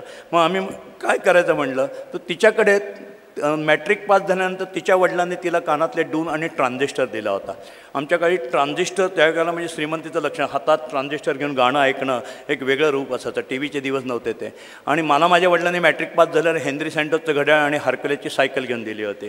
ती म्हणली की हे आपण जे आहे हे कानातले डूल आणि ट्रान्झिस्टर आहे तो विकून टाकू. मी म्हटलं विकायचं नाही, तुझ्या वडिलांनी स्मृती दिला, मी गहाण ठेवतो आणि आणतो. ते म्हणली गहाण नाही ठेवायचं. आमचा वाद झाला. पण तिने माझा हट्ट धरला की गहाण ठेवू. गहाण ठेवायला गेलं तर सोनार म्हणलं याचे 45 रुपये येतील, विकले तर 70 रुपये येतील. मग आम्ही ठरवलं की नाही विकायचं. ते म्हणले बघा मी म्हणले होते ना आपण विकूया. आम्ही ते कानातले डूल आणि ट्रान्झिस्टर विकला. आमच्या आयुष्यातलं पहिलं भांडवल 70 रुपये मिळालं आणि आमचा टेलिफोनचा व्यवसाय सुरू झाला. सिंपल व्यवसाय, जिद्दीने मिळवलेला. आणि मग टेलिफोनचा व्यवसाय सुरू झाल्यानंतर वर्तमानपत्राची लाईन टाकायचं कष्टाची कुठे भीती नव्हती. मला पंक्च्युलिटी कळाली होती की कुठल्या वेळेला किती जायचं. किर्लोस्कर ऑइल इंजिनची गिऱ्हाईक मिळाली, महाराष्ट्र बँकेची मिळाली. सकाळपासून संध्याकाळपर्यंत, सकाळी 7 ते संध्याकाळी 7 दिवसभरात मी सायकलवर 150 फोन पुसायचो. 8च्या आत किर्लोस्कर ऑइल इंजिनच्या जे एक्झिक्युटिव्ह होते, स्वतः SL किर्लोस्कर होते, ते 8ला केबिनमध्ये यायचे म्हणून त्याच्यात फोन पुसायचे. 8च्या नंतर शॉप लाईनमधले फ्लोअर पुसायचे. दुकानामधले फोन कधी पुसायचे तर ज्यावेळेला गिरायकांची गर्दी नसते. घरगुती फोन कधी पुसायचे, वडील कामाला गेले आहेत, मुलं शाळेत गेले आहेत आणि दुपारी झोपेची वेळ झाली नाही, अशा वेळेत जाऊन घरातले फोन पुसायचे. हे टाईम मॅनेजमेंट मला वर्तमानपत्राच्या लाईनने मिळालं होतं. आणि मग आम्ही आठवड्यातनं एकदा मी तुमच्या घरी आलो, समजा दर सोमवारी तुमचा फोन पुसणार, असे महिन्यातनं 4 सोमवारी तुमचे फोन पुसले की मला 3 रुपये मिळायचे. रोजचे 150 फोन मी पुसायचो. कारण ऑइल इंजिनला 50 फोन, हॉटेल ब्ल्यू डायमंडमध्ये 60 फोन, महाराष्ट्र बँकेत कुठे 5 फोन, एखाद्या घरातला 1 फोन. आणि सोमवार ते रविवार 7 दिवस आम्ही फोन पुसायचो. सकाळ ते संध्याकाळ 7पर्यंत सायकलवर पुण्यापासून चिंचवडपर्यंत फोन पुसताना 150 फोन पुसून झाल्यावर मित्रांनो सरासरी व्यवसाय माझा 80 रुपयाचा रोजचा टर्नओव्हर व्हायचा. 80 रुपयाचा 80 रुपयाचा टर्नओव्हर, महिन्याचा टर्नओव्हर जवळजवळ 2400 रुपयाचा व्हायचा. सगळी लेबर ओरिएंटेड लाईन. याच्यामध्ये कष्ट हे मेन, भांडवल काय म्हणजे तुमचं वस्तूची किंमत कमी. त्या 2400 रुपयामध्ये 1970 सालची गोष्ट सांगतो तुम्हाला. 2400 रुपयामध्ये मला प्रॉफिट व्हायचा 1500 रुपये. किती 1500? तुम्ही म्हणाल 1500 म्हणजे काय? मित्रांनो SY BComला होतो, TY BCom झालो असतो, नक्कीच कारकून म्हणूनच लागलो असतो. जरी मी सदाशिव पेठेत राहिलो नसतो, TY BCom झाल्यानं त्या काळाला काय होणार, IT नव्हतं त्यावेळेला. त्यावेळेला महाराष्ट्र बँकेतल्या कोणी तुम्ही खात्री करून घ्या, इथे सिनियर लोक आहेत, कारकुनाचा पगार 210 रुपये होता. 70 साली. साहेबाचा पगार 450 होता, जास्तीत जास्त 800 रुपये पगार होता. अरे आपण अजून BCom व्हायचं आहे, सायकलवर छान कष्ट करतो आहे, असा मस्त बारीक होतो सायकलवर, आता बिल्डर झाल्यामुळे जरा जाड झालो आहे, सायकलवर असा छान कष्ट करतो आहे आणि तुम्हाला 1500 ते 1600 मिळतात. माझ्या आयुष्यातला मला वेगळा बिझनेस मिळाला. आता प्रश्न आला कॉलेजचा. MS कॉलेजला आम्ही एक कावळ्याची अंत्ययात्रा काढल्यामुळे आम्ही रस्टिकेट केलेलं, परत ते आम्हाला घेत होते. पण त्या काळी तुमच्या कॉलेजचा नियम काय माहीत नाही, पुण्यातल्या कॉलेजला 0 ॲब्सेंटी पण चालते सध्या. 70% कॉलेजला हजर नाही राहिलं तर परीक्षेचा फॉर्म नाही मिळायचा विद्यापीठाचा आम्हाला. आता एक्सटर्नल बसावतं, आईवडिलांना वाईट वाटेल. ते आधी म्हणाल तुला कोण हा उद्योग करायला सांगते, तुला कोणी बिझनेस करायला सांगितलं, बामणांनी कधी बिझनेस केला का बाबा, बिझनेसमध्ये पडायचं म्हणजे पडतात, नापास होतात, तू कशाला बिझनेसमध्ये पडतो. त्यामुळे त्यांचा विरोध असणं स्वाभाविक होतं. आता त्यांना मी कसं सांगू की मी लग्न केलं आहे, मी बिझनेस करतो आहे, मला एक्सटर्नल बसायचं आहे. मग त्या काळाला आपाप मार्ग सुचला. नेसवाडिया कॉलेज ऑफ कॉमर्सचे व्हाईस प्रिन्सिपल त्यावेळेचे वसंत कृष्णाजी नुलकर, प्रिन्सिपल VK नुलकर होते आणि ते विद्यार्थ्यात एवढे प्रिय होते, लोकप्रिय होते की सगळ्या पुण्याभर त्यांची कीर्ती होती. मी सरांच्याकडे गेलो, सर मी असं DS कुलकर्णी, मी प्रामाणिकपणे सांगितलं काय काय उद्योग केले, लग्न केलं आणि हा मी बिझनेस सुरू केला आहे आणि माझ्या आईवडिलांना चालणार नाही, मी एक्सटर्नल बसलेलं, मला तुमच्या कॉलेजला ॲडमिशन द्या. देतो म्हणाले, पण मी एकाही पिरियडला बसणार नाही तुमच्या. ते म्हणले का, म्हणलं मला सकाळी 7 वाजता फोन पुसायचे असतात, मी कसं काय पिरियडला बसणार. बरं म्हणाले बसू नको, पण एका अटीवर. ते म्हणून मी म्हटलं काय, किती वाजता फोन पुसून संपतात, संध्याकाळी 7ला, रोज रात्री 8ला माझ्या घरी अभ्यासाला यायचं, हे मंजूर असेल तर या. असे सर होते त्यावेळेला. मी सरांच्या सगळ्या अटी मान्य केल्या. सरांनी मला व्यवसाय शिकायला सुरुवात केली. सर म्हणलं मला इंग्लिश लिटरेचर बनवून द्या. ए टेलिस्मेल नाव आम्ही दिलं. A service with Telesmell treats your phone well. A scented people, त्यावेळेला वॉन्सन कंपनीची आताची थर्मॅक्सची कंपनी, ती त्यांच्या नावाच्या खाली हीटेड पीपल द्यायचे, ते उष्णतेचे काम करायचे म्हणून. मग त्याच्यानं मी स्लोगन घेतली आहे सेंटेड पीपल. आणि माझं बिलबुक आणि माझा टेलिस्मेलचा व्यवसाय सरांना सुरू केला. सरांकडे मी गेलो, सर आता मला भांडवल कमी पडते, 500 रुपये मला भांडवल द्याल का. सर म्हणले नक्की देईल, मी श्रीमंत आहे, DS, माझं बँक ऑफ इंग्लंडमध्ये खातं आहे, नागनाथपरापाशी सुंदर घर आहे त्यांचा, मोठा माणूस आहे तो. पण म्हणले मी नाही देणार तुला. का. ते म्हणले चल तुला मी बँकेत चल माझ्याबरोबर. ते माझ्यावर स्वतः बँकेत आले. मला मॅच्युरिटी कमी, माझ्या हातात सायकल त्यांच्या घरापाशी ठेवून रिक्षा करायचे सोडून मी सायकल हातात घेऊन आणि ते माझ्यावर चालत बँक ऑफ महाराष्ट्र नवी पेठ शाखेत आम्ही गेलो. तिथे मामा काणे नावाचे एजंट होते. मामा काणे आता वारले. मामा काणेंची बहीण म्हणजे अविनाश भोसलेंची बायको. तुम्हाला रेफरन्स एवढ्या करता तर त्या सगळ्यांना सत्य स्टोरी माहिती आहे. आणि मामा काणेंकडनं त्यांनी मला माझ्या आयुष्यातलं पहिलं भांडवल मिळवून दिलं 500 रुपये. 70 रुपयावरनं 500 रुपयावर आलं. 500 रुपये बँकेने मला कॅपिटल दिलं.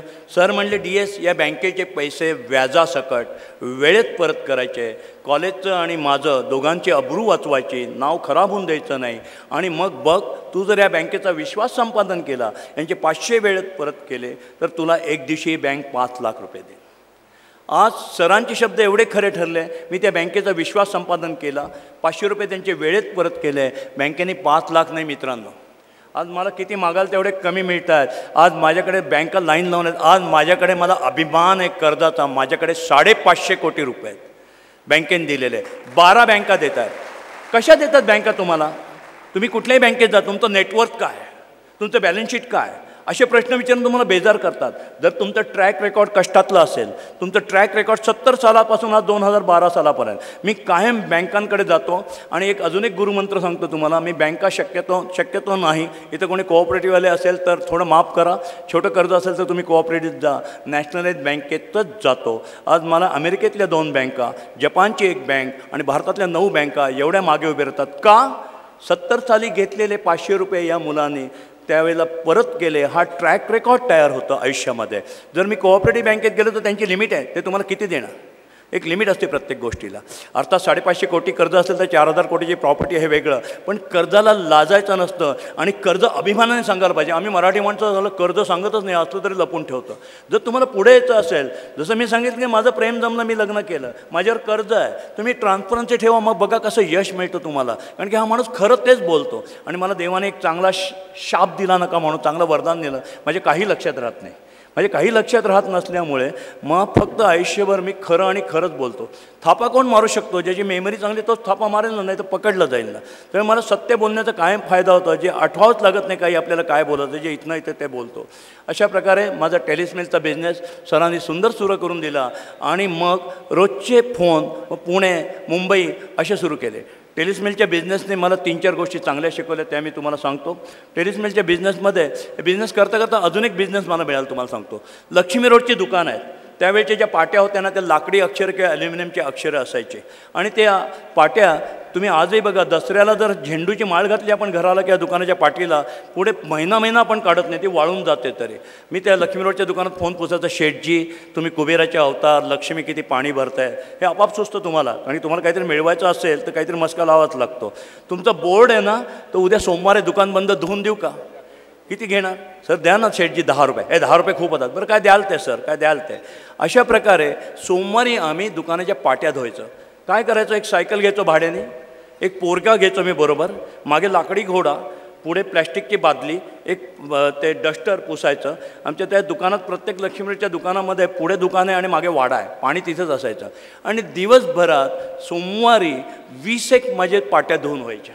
आणि 20 पाट्या धुवून होताना त्याचा साधारणतः कोणी 5 रुपये 6 रुपये 100-125 मिळायचे. ते 70-71ची गोष्ट आहे. भांडवल काय, मी भाड्याने सायकल घ्यायचो, पोऱ्याला 5 रुपये द्यायचो, पाणी फुकट, एक बादली आणि डस्टर. असे छोटे छोटे व्यवसाय मला बिनभांडवलाचे आपाप गरजेतून, आपाप त्या याच्यातनं काम बघता बघता सुचत गेले आणि सुरुवात झाली. पुढे टेलिस्मेनचा बिझनेस माझा जोरात सुरू झाला. माझ्याकडे बँक ऑफ इंडिया सोडली तर सगळ्या बँका होत्या, माझ्याकडे टेल्को सोडले तर सगळ्या पुण्याच्या फॅक्टऱ्या होत्या, कामाला मुलं ठेवली. अशा प्रकारे तो बिझनेस वाढता वाढता त्या बिझनेसमधून वसुली कशी करायची ते शिकलो. एक डॉक्टर होते, डॉक्टरांचं घरचा मी फोन पुसायचो. महिन्याचे 3 रुपये 6 महिन्याचं बिल थकलेलं, त्यांनी थकवलेलं नाही. डॉक्टरांचे बिल वसूल करत जायचं तर संडेला जायला पाहिजे, मला संडेलाही काम असायचं. आणि आज जाऊ उद्या जाऊ असं करत राहिलं. त्यांचा नवी पेठेमध्ये छान बंगला होता आणि मी त्यांचा घरचा फोन तर पुसायचो. मी एका रविवारी म्हटलं आज नाही, आज डॉक्टरांचे 6 महिने झाले, आपल्याला बिल घ्यायला पाहिजे. मी त्यांच्याकडे गेलो आणि बिल घ्यायला गेलो आणि बेल वाजवली. नोकरांनी दार उघडलं. तो मला ओळखत होता फोन पुसणारा. तो म्हटलं आज कसा काय आला? नाही म्हटलं डॉक्टरांना मला भेटायचं आहे. जा म्हणाले. आणि तर घरातलाच त्यांचा बी पाठ व्हायचा दर आठवड्याला फोन पुसल्यामुळे. घराच्या मागे हिरवळ होती, हिरवळीत डॉक्टर बसले होते, त्यांचे 4 मित्र बसले होते, गप्पा चालल्या होत्या. आणि मी नेमका गेलो समोर. माझ्या लक्षात आलं काहीतरी चुकतोय आपण, पण मागे वळायचं काही अक्कल येईना. मला त्यांनी गेले म्हणजे काय आहे, जोरात विचारलं. म्हणलं काही नाही मला टेलिफोन. अरे टेलिफोन काय? म्हटलं टेलिफोन आपला पुसतो ना, त्याचं बिल घ्यायला आलं आहे. बिल घ्यायला आलं आहे? किती बिल आहे? म्हटलं 6 महिन्याचं आहे. 6 महिन्याचं बिल आहे म्हणजे किती? 18 रुपये. 18 रुपये बिल आहे. आता ते चिडत चाललं आहे. मी खरं तर पाय लावून पळून जायला पाहिजे, पण मी पण गडबडलो आणि मी तिथं तेच विचारत बसलो. मग त्यांनी मला विचारलं 100ची नोट सुट्टी आहे का? रागाने विचारलं. म्हटलं आहे. मग ते उठले, खिशात बघितलं काही नव्हते, ते घरात गेले. त्यांनी मला पैसे आणून दिले, माझ्या थोबडावर पैसे फेकले. मला म्हणले उद्यापासून यायचं नाही, मूर्ख मुलगा असतो, या भाषेत त्यांनी मित्रांनी देखत सांगितलं. गेलो. मला कळलं चुकलेलं. त्यांनी त्याच्यापुढे 1 महिन्याने माझ्या बँकेच्या मॅनेजरला सांगितलं की या पोराला अक्कल कशी नाही. एक तर 4 मित्र बसलेला आहे, त्यावेळेला पैसे मागायला येऊ नये एवढा कॉमन सेन्स पाळायला पाहिजे होता की आम्ही गप्पा मारत बसलो. बरं आला तर आल्यावर मी जेव्हा रागात विचारलं काय आहे, तर टेलिफोनचं बिल असं सांगितलं. बरं हे सांगितलं हे मला मान्य आहे. त्याच्यापुढे त्यांनी हे कशाला सांगायचं की 6 महिन्याचं आहे. मित्रांच्या समोर माझी अब्रू का राहिली की 6 महिन्याचा फोन पुसणाऱ्याचा बिल देत नाही. बरं पुढे 18 रुपये सांगितलं, म्हणजे छोटी अमाऊंट हे देऊ शकत नाही. म्हणजे 6 महिन्याचं बिल असंही नाही की 400-500 रुपये म्हणत, त्या काळचे ते मोठे होते.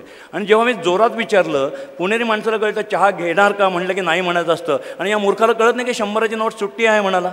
सुट्टी नसता म्हणाला, उद्या येतो म्हणाला असं काय बिघडलं असतं. त्या दिवसापासनं वसुलीला त्या समोरच्या माणसाचा मूड कसाचा हे शिकायला लागलं. माझ्या आयुष्यात आता मी कधी उधारी माझ्याकडे राहत नाही की कशा प्रकारे आपल्याला वस्तू घ्यायच्या, वसुली करायची हे शिकायला मिळालं. टेलिस्मेनच्या बिझनेसने मला असंख्य गोष्टी शिकवल्या मित्रांनो. मी हॉटेल ब्ल्यू डायमंडला फोन पुसायचो. हा टाय कसा घालायला लागला ते तुम्हाला शिकवतो. हॉटेल ब्ल्यू डायमंडला फोन पुसायला जायचो. प्रभाकर पंत किर्लोस्कर त्याचे मॅनेजिंग डायरेक्टर होते, SL किर्लोस्करांचे बंधू. आणि त्यांनी मला सांगितलं मुंबईला जाणार का फोन पुसायला. म्हटलं मुंबईला ऑलरेडी माझा मी व्यवसाय सुरू केला, मी डेक्कन किनी मुंबईला जातो आणि येतो टेलिफोन पुसून. मला म्हणले मग ताजचे फोन पुसणार का, ताजमहल हॉटेलचे. म्हटलं का नाही. त्यांनी मला लेटर दिलं, चिठ्ठी दिली इंग्लिशमध्ये, ताजमहलचे फोन पुसायला. मी गेलो मुंबईला. ताजमहलच्या बाहेर त्या वॉचमनला बॅगेतनं कौतुकाने मी माझं लेटर काढून दाखवलं. तर त्या वॉचमन सरदार जे होता त्याला काय ते इंग्लिश वाचता येणार, तो बाहेरचा जो असतो तो. त्याला वाटलं मी काहीतरी नोकरी मागायला आलो. त्यांनी मला तिथे दंडा आपटून जाओ यार ऐसे कोई नाही आते, कोई साहब नाही इधर, तुम्ही कोई इधर से निकल जाओ. त्यांनी मला बाहेर पाठवलं. मला कळलं आपण चूक केली. डायरेक्ट घुसलो असतो तर काही झालं नसतं. मग मी आलो परत किर्लोस्करांच्याकडे. सर म्हणलं तुम्ही मला दिली चिठ्ठी, पण माझ्या अवताराकडे बघून त्यांनी मला सोडलं नाही. कसा अवतार होता. वाडिया कॉलेजचं भूत अजून उतरलं नव्हतं. बेल बॉटमची पॅन्ट होती, वरती हाफ बुश शर्ट होता, पायात रबरी स्लीपर होती, हातामध्ये चामड्याची बॅग होती. आता तो ताजमहलवाला मला, आणि शेवटी मी त्याला रुबाबात मूर्खासारखं पत्र दाखवतो इंग्लिशमध्ये. डायरेक्ट आत गेलं असतं ते निदान त्या रिसेप्शनला दाखवून त्यांनी मला काहीतरी मदत केली असते. किर्लोस्कर म्हणाले तुझी चूक कळली ना. हो म्हणला. त्यांनी मला 100ची नोट खिशातनं काढून दिली. आजपासून बेल बॉटम नाही, रेग्युलर पॅन्ट, पूर्ण शर्ट घालायचा आणि गळ्यामध्ये टाय अडकवायचा, पायात बूट घालायचे. 1972ची काहीतरी गोष्ट असेल मित्रांनो. तेव्हापासून सायकलवर टाय घेऊन मी बॅग घेऊन फोन पुसायला जायचो. लोक हसायचे पण मी माझ्या टायला नाही हसलो. तेव्हापासून पुढे स्कूटरवर टाय घालत राहिलो. जसं मेडिकल ट्रीटमेंट टाय घालतो तसा तेव्हापासून टाय घालतो. आणि हा टायचा किस्सा त्या ताजमहल हॉटेलपासून मला शिकायला मिळाला आणि मी टाय घालायला सुरुवात केलं. पुढे बिल्डर झालो तसा थोडा बिघडलो होतो. बिल्डरचा व्यवसाय गमतीशीर असतो. 80 साली थोडं बिघडलं मी काही दिवस. मी बिल्डरचा ड्रेस घातला पण पूर्ण बिल्डरचा नाही, हाफ बिल्डरचा. म्हणजे मी व्हाईट सफारी घातला. बिल्डरचा ड्रेस कसा असतो मित्रांनो? पांढरा सफारी, खाली पांढरा वरती पांढरे, पायात चकचक बूट, इथं रेबॉनचं गॉगल, 5-5चं पाकिट. आणि सलमान खान आता कपड्याची बटणं लावतो पण बिल्डरचे 2 वरची बटणं उघडी, त्याच्यामध्ये कुत्र्याच्या त्या सोन्याच्या साखळ्या, हातामध्ये एक सोन्याची साखळी. आणि अशा प्रकारे तो बिल्डर, आता बिल्डर सुधारले कारण मी बिल्डरच्या आधी समारंभात हे जाऊन सांगतो वर्णन. त्यामुळे आता बिल्डर मी म्हणतो अरे शर्टाची बटणं लावा, अरे सलमान खान पण लावतो. जर बटणंच उघडी ठेवायची तर बायको पुढे ठेवा ना, गिरायकाकडे कशाला बटणं उघडी ठेवता. मी 2 वर्ष हा ड्रेस घातला आणि मग लक्षात आलं की आपण फार मोठी चूक करतो आहे. आपलं गिराईक आपल्याला ओळखता यायला पाहिजे. आणि मी माझ्या ड्रेसवर आलो. आज ड्रेस कोड खूप महत्त्वाचा असतो. तुम्ही जर माझ्या जंगली महाराज रोडच्या ऑफिसला रंजन काका तुम्ही आलेला आहात, ते ऑफिस मध्यमवर्गीयांचं. माझं गिराईक कोण? मध्यमवर्गीय जो आहे तो माझं गिराईक आहे. अगदी गरीब माणूस आहे माझ्याकडे येत नाही. श्रीमंत 2-4% येतात, ते रुबाबात येतात आणि जातात. माझा मेजर गिराईक जो आहे, मी पुण्यात फ्लॅट बांधतो, तो मध्यमवर्गीय आहे. ज्याच्याकडे बिचारीची अवस्था शेळीच्या शेपटासारखी झालेली असते. धडनं माशी उडवता येते, धडनं अब्रू झाकता येते. अशा प्रकारे प्लॅन पास आहे का, HDFCचं लोन मिळेल का, पगाराचा EMI जाऊन मुलांच्या शिक्षणातनं कसे पैसे उरतात, त्याला तुम्ही तुमच्यातला वाटला पाहिजे. मी नेहमी म्हणतो की तुम्ही जंगली महाराज रोडच्या ऑफिसला माझे इतर बिल्डर येतात आणि म्हणतात DSK 4000 कोटीच्या थापा मारतो, ऑफिस का असं ठेवलं आहे? मी म्हटलं मी माझं ऑफिस मुद्दाम असं ठेवणार. मी बिल्डर मला दरवेळेला व्याख्यानाला बोलवतात, सगळे असोसिएशन भारतातल्या. मी मार्केटिंगचं एक गमक सांगतो. अरे तुमच्या फ्लॅट होल्डरला तुमच्याकडे येऊशी वाटलं पाहिजे. म्हणजे कसं की अरे तर त्या बिल्डरने फसवलं असेल, ताबा वेळेत देत नाही आहे, नळाला पाणी येत नाही आहे, सगळं गंडवतो आहे, ॲम्युनिटी देत नाही आहे, जो फ्लॅट होल्डर आहे तो बायकोकडे खुशार काय मारेल, जातोच आज DSKच्याकडे बघतोच, त्याची नशा उतरवतो, साला काय पैसे घेतले आणि देत नाही काय. बायकोच्या समोर तो जोरजोरात बोलेल, तुमच्या ऑफिस पैसे येईल आणि तुमच्या ऑफिस पैसे तो वॉचमन, सिक्युरिटीवाला, ते एअर कंडिशन ऑफिस, काळ्या काचा, चकचक, अर्धा अवतार त्याचा संपून जातो. तो येऊन भांडूच शकत नाही. तुम्हाला तुमचा व्यवसाय करत असेल तर तुमच्या गिरायकाला तुमच्या टेबलावरून हात आपटूशी वाटला पाहिजे. DS कुलकर्णी का देत नाही ताबा तुम्ही? हा कॉन्फिडन्स तुम्ही द्याल तर मग बघा बिझनेस कसा होईल. आज आम्ही गिनीज बुकमध्ये रेकॉर्डमध्ये गेलो आहे. कशी घरं विकतात तर चुटकीसारखे विकतो, कारण आम्ही त्या ग्राहकाच्या खिशात नाही तर ग्राहकाच्या हृदयात हात घालतो. आम्ही नेहमी सांगतो आमच्या स्टाफला, कधी ग्राहकाच्या खिशात नाही हात घालायचा. हातच घालायचा असेल तर त्याच्या हृदयामध्ये घाला आणि मग ग्राहकाला काय लागतं ते द्या. साधं ऑफिस ठेवलं आहे. तुम्ही आमच्याकडे फोन करा, फोनच्या होल्ड ऑन म्युझिकवर तुम्हाला कायम ऐकायला येईल मराठी भावगीतं. कारण की माझा जो फ्लॅट होल्डर आहे त्याला मी ढांगडिंग अशी मोठी गाणी नाही देणार, मराठी भावगीतं. त्याच्यातही भैरव कधी लावायचं आणि भैरवी कधी लावायची. भातुकलीच्या खेळामधले राजा आणि राणी अर्ध्यावरती डावमंडळ आम्ही नाही लावत. अरे तो घर घेणार आहे त्याला कुठले दुःखद गाणं ऐकू नका. एवढं बारीक सारीक तुम्ही बघायला पाहिजे. येणाऱ्या प्रत्येक मुलाला एक चॉकलेट द्या, त्याला जो कोणी त्याला चहा कॉफी द्या. आमच्याकडे तुम्हाला चहा कॉफीवरनं गंमत सांगतो. आमचं ऑफिस जंगली महाराज रोडला आहे. तुमच्यापैकी कोणी आलं असेल तर चहा कॉफीशिवाय तुम्ही जर गेला असाल तर मला कळवा, कारण इम्पॉसिबल आहे चहा कॉफीशिवाय जाण्याशिवाय. तर आमचा स्टाफ म्हणत सर हे काय फॅड लावलं आहे, चहा कॉफी बिस्किटं तुम्ही देता. संध्याकाळी बघितलं का 5:30 ते 7 मध्ये इथं बसायला जागा नसते, एवढी गर्दी असते. मग म्हणलं चांगलं आहे की. अहो नाही हो, ते संभाजी बागेमध्ये भेळ खातात, चहाचे तल्ल भागवायला इथे येतात, घर घ्यायला काही येत नाहीत. मी म्हटलं काय बिघडलं मग? हे सुद्धा मार्केटिंगचं एक गमक आहे.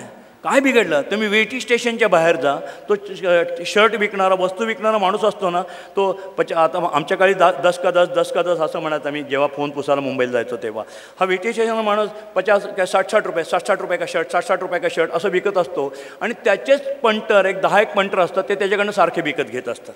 आणि त्यामुळे 2 जे अननोन लोक असतात ते म्हणतात अरे काय याचा जोरात धंदा चालला आहे, हां सगळेजण शर्ट विकत घेतात म्हणून ते घेतात. हे गर्दीचं एक मानसशास्त्र आहे. मी आमच्या लोकांना म्हणलं अरे बसायला जागा नसती चांगले ना, तुमच्या त्या 25 जण जे फुकट चहा प्यायला येतात, एक 26वा कोणीतरी एकटाच फ्लॅट घ्यायला येतो, त्याला वाटतं अरे काय गर्दी इथं फ्लॅट गेला, राहू दे ना चहा पाजा ना. आता अशा प्रकारे म्हणून मी त्यांना बोलवतो असं नाही. पण जर तुमची भावना चांगली असेल, हॉस्पिटॅलिटी असेल, तर लक्षात ठेवा त्यातनं तुम्हाला चांगलंच फळ मिळतं. मी नेहमी म्हणतो, आंब्याची कोय लावली तर आंब्याचंच झाड उगवतं, निवडुंगाचं उगवूच शकत नाही. फक्त तुम्ही त्या झाडाला मेहनत किती घ्याल, पाणी किती घालाल, खत किती घालाल, उन्हात असेल त्याला सावली द्याल का, हात फिरवाल का त्याच्यावर, छोटंसं गाणं म्हणून दाखवाल का, बघा झाड कसं फुलतं ते. असाच हा व्यवसाय, अशा ज्या छोट्या छोट्या गोष्टी आहेत. आमच्या टोयोटाच्या बिझनेसमध्ये तुम्हाला सांगतो एक गोष्ट, टोयोटाची माझी मॉडेल कॉलनीमध्ये शोरूम आहे. शोरूम भर चौकात आहे. पलीकडे वडारवाडी आहे, कामगार वस्ती आहे. तिथे एकीकडे श्रीमंतांचे बंगले आहेत, दुसरीकडे गरीब आहेत, इकडचे लोक तिकडे कामाला जातात. आणि शोरूम चौकात असल्यामुळे नवीन कुठली गाडी आली की ते आम्ही त्या काचेला सगळे दिवे लावलेले असतात. आणि बाहेरनं एखादा केळ्याच्या गाडीवाला, रिक्षावाला किंवा एखादा त्या किर्लोस्करांच्या बंगल्यातला नोकर त्या काचेच्या बाहेरनं गाडी बघतो. मी एकदा तिथे होतो, मी माझ्या माणसानं सांगितलं त्याला वर बोलवा.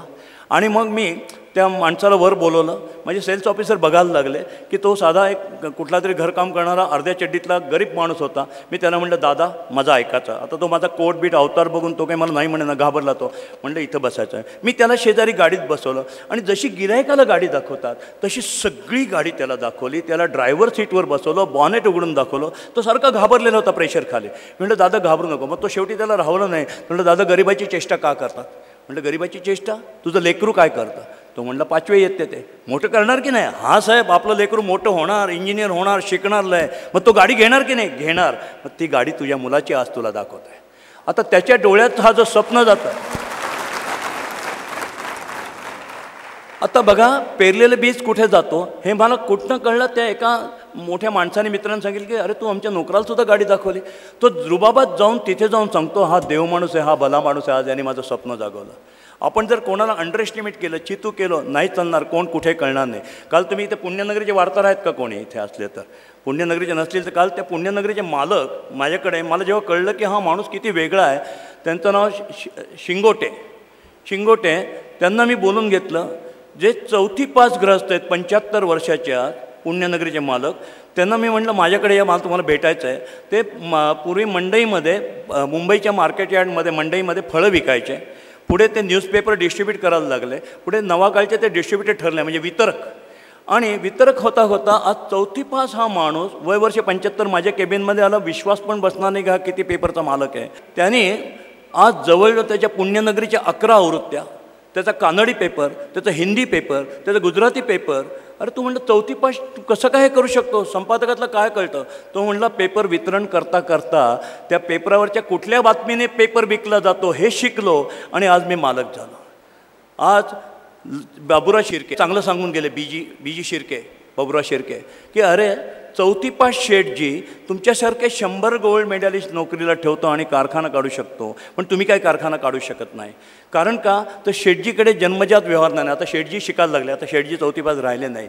काय त्यांच्याकडे, अरे हिशोबात कानात हिशोबाची पेन्सिल आहे, त्यांना व्याज कळतं आहे, रुपये आणि पैसे कळत आहेत, व्याज कळत आहे त्यांना.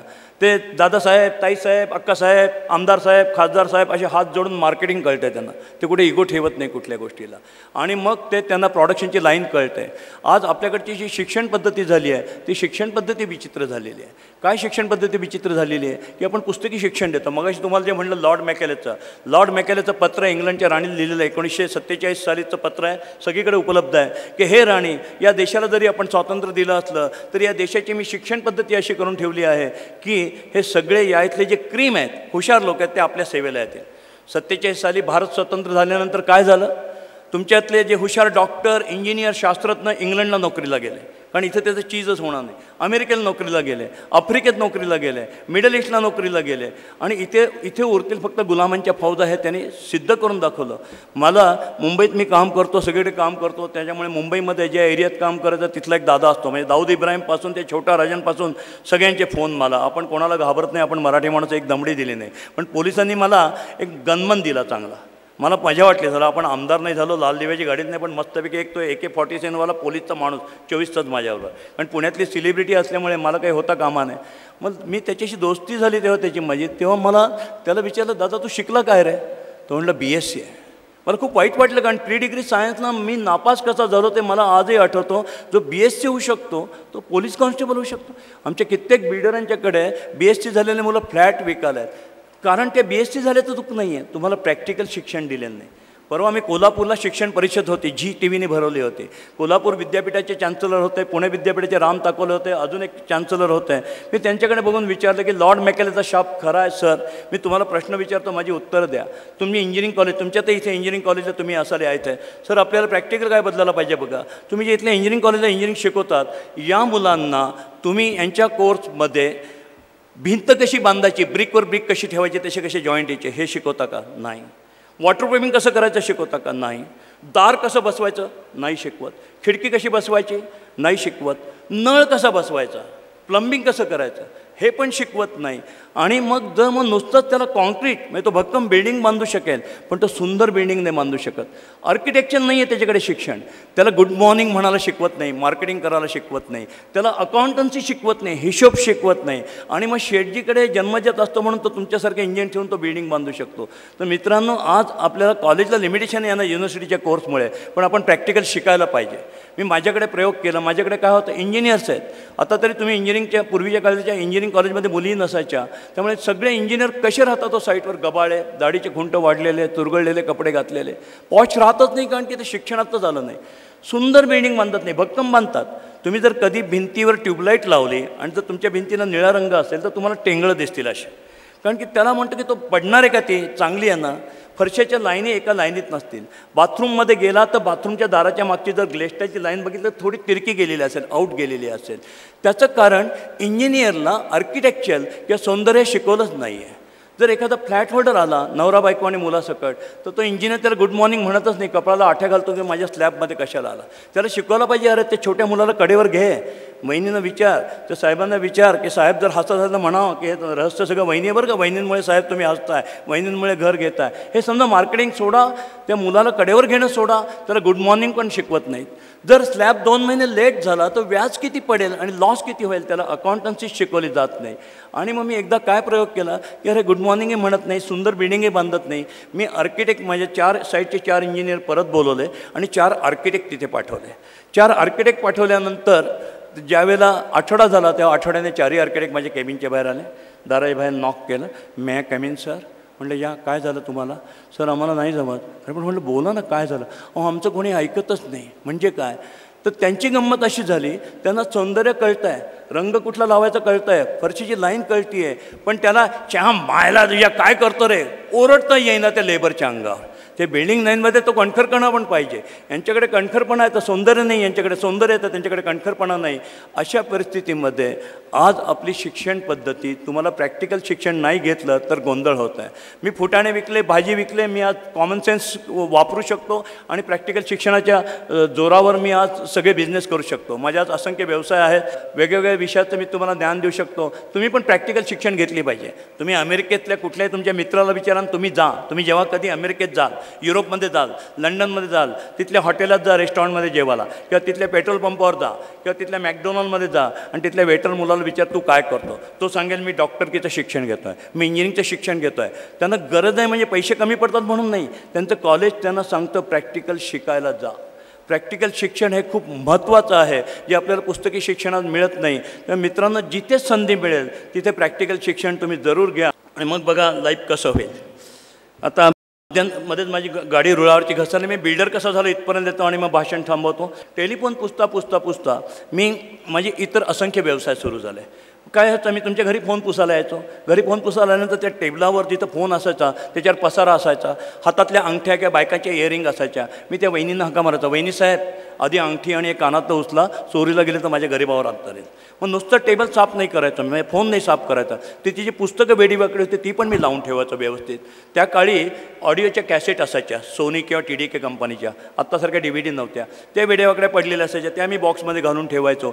अशा प्रकारे नुसता फोन न पुसता माझ्या प्रामाणिकपणावर शंका होणे म्हणून त्या वहिनींना हाका मारून बांगड्या उचलायला लावणारा, त्याच्यानंतर पुस्तकं आवरून ठेवणारा. संध्याकाळी त्यांचे मिस्टर जेव्हा घरी यायचे तेव्हा त्या वहिनी म्हणायच्या, तो कॉलेजचा मुलगा सकाळी फोन पुसताना गुणी आहे. आपाप मुद्दाम नाही करायचो मी, आपाप सवयीने करायचो आणि ते मी शाबासकीची सर्टिफिकेट घ्यायचो. त्याच्यामुळे जिथे जिथे मी बँकेत फोन पुसायचो, ऑइल इंजिनला फोन पुसायचो, तिथे तिथे मला इतर कामं मिळायला लागली आणि एक चांगलं सर्टिफिकेट मिळायला लागलं. पुढे काय झालं, पुढे माझं बिलबुक मी छापलं, तुम्हाला नाव छापलं सांगतो, मार्केटिंग खूप महत्त्वाचं आहे. बिलबुकावर माझ्याकडे पत्ता नव्हता. एक माझा कॉलेजचा मित्र ज्याचा त्याच्या वडिलांचं CAचं ऑफिस होतं, त्याचा मी केअर ऑफ पत्ता वापरला. मी मुंबईला फोन पुसायला जायला लागलो. मुंबईला फोन पुसायला जायचो तर मी धायरी वडगावला राहायचो. तिथनं सायकलवर पुणे स्टेशनला सायकल लावायची, डेक्कन क्वीन पकडायची. डेक्कन क्वीनमध्ये सेकंड क्लासमध्ये संडासच बसावं लागायचं, तिथं संडास वापरले नाही जायची, इतकी गर्दी असायची त्यावेळेला. आणि पुणे मुंबई रेल्वेला पर्याय नव्हता. तिथनं मुंबईला उतरायचं, क्रॉफर्ड मार्केटपासून सगळे फोन साफ करायचे. येताना अब्दुल रहमान स्ट्रीटला जायचं. 2 माझ्याकडे याच्या पिशव्या असायच्या ताडपत्रीच्या, त्याच्यामध्ये स्टेशनरी भरायची. त्या काळाला होल्डरमध्ये दिवे असे लावायचे, शंकराचं चित्र, रामाचं चित्र, आतनं बल्ब लागायचा, असे ते दिवे असायचे. टेलिफोनचे स्टँड असायचे, ते घेऊन संध्याकाळी परत यायचो. अशा अनेक उचापाच्या करताना मुंबईमध्ये गिरगावमध्ये सदाशिव लेनमध्ये एक वळामे केमिस्टचं दुकान होतं. त्यांचा मी फोन पुसायचो. फोन पुसताना वळामे साहेबांना म्हटलं, सर माझं एक छोटीशी विनंती. मी म्हटलं काय? मला तुमच्या दुकानाच्या इथे बाहेर एवढीशी प्लॅस्टिकची नावाची पाटी लावायला परवानगी द्या. आणि नावाची पाटी? म्हटलं सर ऐका तर माझं, फक्त टेलिसमध्ये एवढी नावाची पाटी लावतो, म्हणजे माझं काय होईल ना, माझं मुंबई ऑफिस होईल. त्या बदल्यात तुमचा फोन मी साफ करतो. मला बसायला जागा नको, कारण मी येतोच किती आठवड्यांना 2दा इथे येतो, पण मला आज ऑफिस नाही आहे. ते म्हणले ठीक आहे, लाव पाटी आणि फोन फुकट नाही पुसायचे, मी तुला पैसे देईन. अशा प्रकारे मी तिथे टेलिसमेलची बारीक पाटी लावली, आधी चिकटवली, प्लॅस्टिकची अक्षरं असलेली. पुण्याला आलो आणि माझे सगळे लेटर हेड आणि बिलबुक मी फाडून टाकले आणि नवीन बिलबुक छापले, लेटर हेड छापलं, Telesmell head office Sadashiv lane Girgaon Mumbai 4. आज तुम्हाला आज व्यवसायात हे खूप महत्त्वाचं आहे. तुमचा जरी बारामतीत बिझनेस असेल तर तुमचं हेड ऑफिस दिल्लीला काढा, भले ते बारीकसं असेल, पण लिहा head office Delhi. This is the business style. हे तुम्हाला आता याच्यात बरं मग खोटं आहे का काही? नाही, पाठी आहे तिथं माझी लावली. विचारा वळाम्यांना, टेलिसमेल आहे का तिथे, खोटं नाही करणार का तिथे. आता मुंबईला ऑफिस झालं आणि पुण्याला काही ऑफिस नव्हतं. पुण्याला ऑफिस नव्हतं. रवी बिल्डिंग अलकाडकीच्या शेजारी, जिथं आत्ता माझं टेलिसमेलचं आजही ऑफिस आहे, तो व्यवसाय मी बंद नाही केला अजून. ते ऑफिस एका श्रीमंत बापाच्या मुलाचं होतं. त्याचा फोन मी पुसायला जायचो. तो त्याची रिसेप्शनिस्ट, एक ऑफिस बाय, अतिशय श्रीमंत, टाईमपासला बसायचा, चेष्टा मस्करी. मी फोन पुसायला गेलो की म्हणायचं आले किर्लोस्कर आले उद्याचे. तो माझ्यावर भरपूर मापं काढायचा. म्हणून पाहिजे एवढी मापं काढा, मला फोन पुसून देत आहे ना. आता मला मुंबईला ऑफिस नावाला मिळालं, पुण्याला ऑफिस मिळालं तर मी त्यांना रिक्वेस्ट केली, सर तुमची किती करमणूक होते माझ्यामुळे, माझी मापं काढता, मला टेबल स्पेस द्या की बसायला इथे, तुमचा दिवस छान जाईल, मजेत छान जाईल मी जेव्हा येईल तेव्हा. ते म्हणले हे तू एवढ्या मोठ्या किर्लोस्करांना, मला तर किर्लोस्कर म्हणून चिडवायचे, कसं काय द्यायचं. म्हटलं द्या हो सर.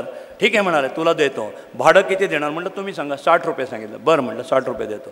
पण म्हटलं मग कधीपासून येऊ? थांब म्हणाले, उद्याचे किर्लोस्कर येणार म्हणजे हे ऑफिस छान रंगवायला पाहिजे, मेलामेन पॉलिश करायला पाहिजे, आणि मग तुला आम्ही वाजत गाजत घेणार. चेष्टा करतं, कळलं मला. बरं म्हटलं ते करा. ते करा म्हणजे काय म्हणाले, तर ते त्यांचा एक इंटिरियर करणारा मित्र होता, त्याने त्याला डोळा मारणार विचारलं किती खर्च येईल. तो म्हटलं 500 रुपये. म्हणजे मी 500 रुपये बँकेचं कर्ज घेतलं, याला द्यायचं नाही आहे, मला कळलं. पण म्हटलं याला सोडायचं नाही आता. त्याच्यापुढे 3 महिने फॉलोअप केला. मी त्यांना एकच विनंती केली, तुमचं ऑफिस रंगवून देतो, तुम्हाला पॉलिश करून देतो, मला कृपया टेबल स्पेस द्या, मी तुमचं 60 रुपये महिना भाडं देतो. तो म्हटलं तू फोन पुसणारा माझं ऑफिस खराब करशील, मी तुला देणार नाही. मी आमच्या मामाकाडीने केलेलं बँकेच्या, त्यांना घेऊन आलो. मामाकाडीने त्यांना छान सांगितलं, हे बघ तू या मुलाला आशेला लावलं. त्याला मी शाळकरी, आपला कॉलेजचा मुलगा होता, तू याला तुझं ऑफिस देणार नसेल तर नाहीच सांग, पण तू याला रंगवाचा चान्स दे ना. ते म्हणलं हा नुकसान करेल. त्याने खिशातनं 500 रुपये काढले, हे 500 रुपये डिपॉझिट ठेव माझे, या मुलाला तो ऑफिस रंगवाला दे, आणि नाही यांनी खराब केलं तर हे 500 रुपये तुला बँक मॅनेजर गॅरंटी देतं, अजून काय पाहिजे. त्याचा नाईलाज झाला. मग मी भोरेआडीमध्ये ज्याच्याकडे फोन पुसायचो त्या दुकानदाराकडे गेलं. सर म्हणलं मला मदत करा, माझं ऑफिस होईल, मला रंग उधार द्या, पेंटर कुठे मिळतात ते द्या, पॉलिश उधार द्या आणि पॉलिशवाला द्या. त्यांनी मला सगळं दिलं, कारण त्यांचा मी फोन पुसायचो, आणि मी ते ऑफिस छानपैकी रंगवलं, सगळं झालं. माझं बिल आलं फक्त 66 रुपये, त्या संबंध खर्च लेबरचं कटचं. ही गोष्ट साधारणतः 72-73च्या सुमारची आहे. 66 रुपये बिल आलं. मी दुकानदाराला म्हणलं याचं कॉन्ट्रॅक्टरला दिलं असतं किती झालं असतं. तो म्हणला मेजरमेंट आण. मी मेजरमेंट घेऊन दिलं. तर कॉन्ट्रॅक्टरचं झालं असतं, त्याचं बिल झालं असतं 99 ते 98 ते 99 रुपये होणं होतं. 66 रुपयाला 98 रुपये म्हणजे 50% प्रॉफिटचा हा धंदा चांगला आहे हे लक्षात आल्यावर मी ताबडतोब रंगाचा बिझनेस सुरू केला. 1973 साली फोन पुसता पुसता स्टेशनरी पुरत होतो. आता मी रंगाचा बिझनेस सुरू केला. कसा तर मला अडचणीतनं मार्ग मिळाला. त्यामुळे मी पेंटॉल नावाची फॉर्म काढली, पेंट ऑल, जसं टेलिस्मेला तसं पेंटॉल. माझ्याकडे 150 पेंटर होते. करेल ते मोठं भव्य, छोटं करायचंच नाही. 150 पेंटरपर्यंत नेलं होतं. आता आयते गिराईक किर्लोस्करांचे फोन पुसतोय, रस्टन हॉस्पिटलमध्ये जातो आहे, एस्केपमध्ये जातो आहे, महाराष्ट्र बँकेत जातो आहे. तिथले सरांना सांगतो, सर मला रंगाचं काम द्या ना. काहीतरी 10 ठिकाणी मागितलं, 2 ठिकाणं देत आहेत. त्याला भांडवल पाहिजे, महाराष्ट्र बँकेत देत आहे, सर 500 रुपये दिला तर 5000 द्या ना. चक्र सुरू झालं सगळं. आणि रंगाचं काम करायला लागलं. तुमच्या घरी रंगवायला यावं, सगळे पेंटर घेऊन यावं, तर तुम्ही म्हणता अरे बाळ पुढच्या सोमवारी या, कुलकर्णी पुढच्या सोमवारी या. का? अजून फर्निचर संपलं नाही. अरे फर्निचर संपलं नाही, आता माझी सगळी हजेरी माझ्या अंगावर पडेल या पेंटरची. फर्निचर आपल्यामध्ये येतं काय? फर्निचर मी करतो ना. मी JK वुडवर्क नावाची कंपनी सुरुवात केली. प्रत्येकाचं नाव देतात जोरदार. JK म्हणजे माझ्या बायकोचं नाव दिलं, ज्योती कुलकर्णी, JK वुडवर्क म्हणून. आणि जवळजवळ राजस्थानी 60 सुतार ठेवले. विठ्ठलवाडीला एक वर्कशॉप घेतला. एकदा किर्लोस्करांचा बंगला रंगवत होतो. किर्लोस्करांचे लकाकी 3 बंगले होते. आता 3ऱ्या बंगल्यातली आता ओनरशिप झाली आहे. तो रंगवताना पावसाळ्याचे दिवस तर त्यांचं वॉटरप्रूफिंग खराब झालं, ते गळायला लागलं. किर्लोस्कर आली जे स्टॉपवरची ऑर्डर आले की काम बंद, कारण आता गळतं आहे. म्हटलं बापरे, आता काय करायचं परत? तर माझ्यामध्ये वॉटरविंग होतं का? मी वॉटरविंग करायला लागलो. मग तुमच्या घरी वहिनी सिमेंटचा ओटा आहे तुमचा, कडप्प्याचा करून देतो ना, त्यावेळेला मोजॅकचे ओटे होते. मी आहे, मी तुम्हाला सिमेंटचा ओटाचा कडप्प्याचा करून देतो, ग्लेस्टाईल बदलून देतो, बाहेरचा गिलावा मी करतो, तुमचं कंपाऊंड वॉल दुरुस्त करतो, फरशी बदलून देतो, इलेक्ट्रिकचे 2 पॉईंट बदलायचे मी तुम्हाला वायरिंग करून देतो, नळ बदलून देतो. तर घराचा कोपरा 1973 ते 80 मी दुरुस्त करत होतो. आणि मग म्हणलं की सगळं घरच का नाही बांधायचं. आणि त्यातनं मी 1980 साली DS कुलकर्णी आणि कंपनी प्रमोटर बिल्डर ही माझी बांधकामाची कंपनी सुरुवात केली.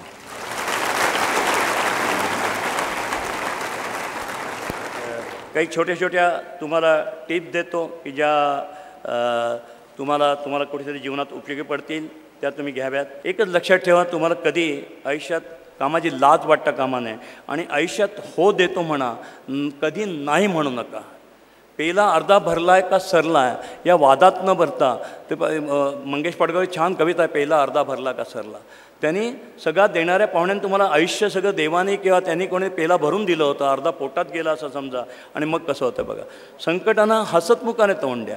तुम्हाला शनी लक्ष्मीची गोष्ट माहीत असेल, नाही तर मी सांगतो शनी लक्ष्मीची जी गोष्ट आहे ती.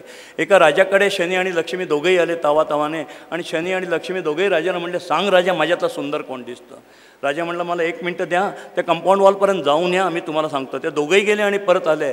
राजा आल्या क्षणी पटकन म्हणाला, हे शनिदेवा तू जाताना किती रे सुंदर दिसत होता, आणि हे लक्ष्मीदेवी तू येताना सुंदर दिसत होती. आयुष्यामध्ये शनी येणारे, लक्ष्मी येणारे, आपल्याला काही करून दोघांनाही सुंदर म्हणायलाच पाहिजे, कोणाला नावं ठेवून चालणार नाही. आयुष्यामध्ये धाडस कसं करायचं.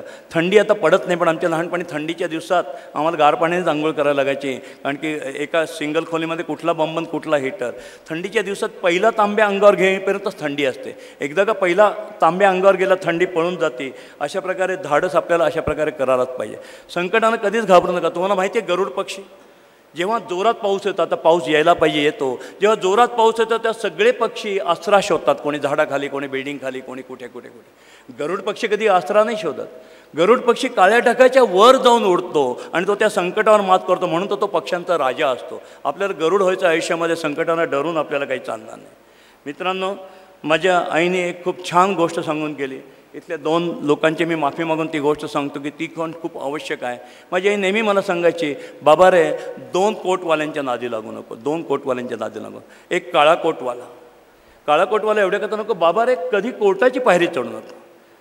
आयुष्यातलं साधं सूत्र आहे, तू मोठा बाबा माझं काही म्हणणं नाही. कधी भांडत बसू नका, कोर्टाची पायरी चढू नका. त्याच्याऐवजी आयुष्य आपण पॉझिटिव्ह गोष्टीत लावू. आणि दुसरा पांढरा कोटवाला म्हणजे डॉक्टर, अरे तब्येतच अशी छान ठेवा की डॉक्टरकडे का जावं लागेल. या 2 ज्या गोष्टी तुम्ही सांभाळल्या तर तुम्हाला आयुष्यात काही कमी पडणार नाही. आणि दरिद्री मराठी म्हणींच्या अजिबात जवळ जाऊ नका. कुठल्या मूर्खाने त्या दरिद्री म्हणी आणल्यात माहीत नाही. अंथरूण पांघरून बघून हातपाय पसरा. काय रे दरिद्री, वाहनं मोठे, काय गादी मिळत नाही का बाजारात, चादर मिळत नाही का बाजारात. त्या दरिद्री म्हणीतनं आपण बाहेर पडायला पाहिजे.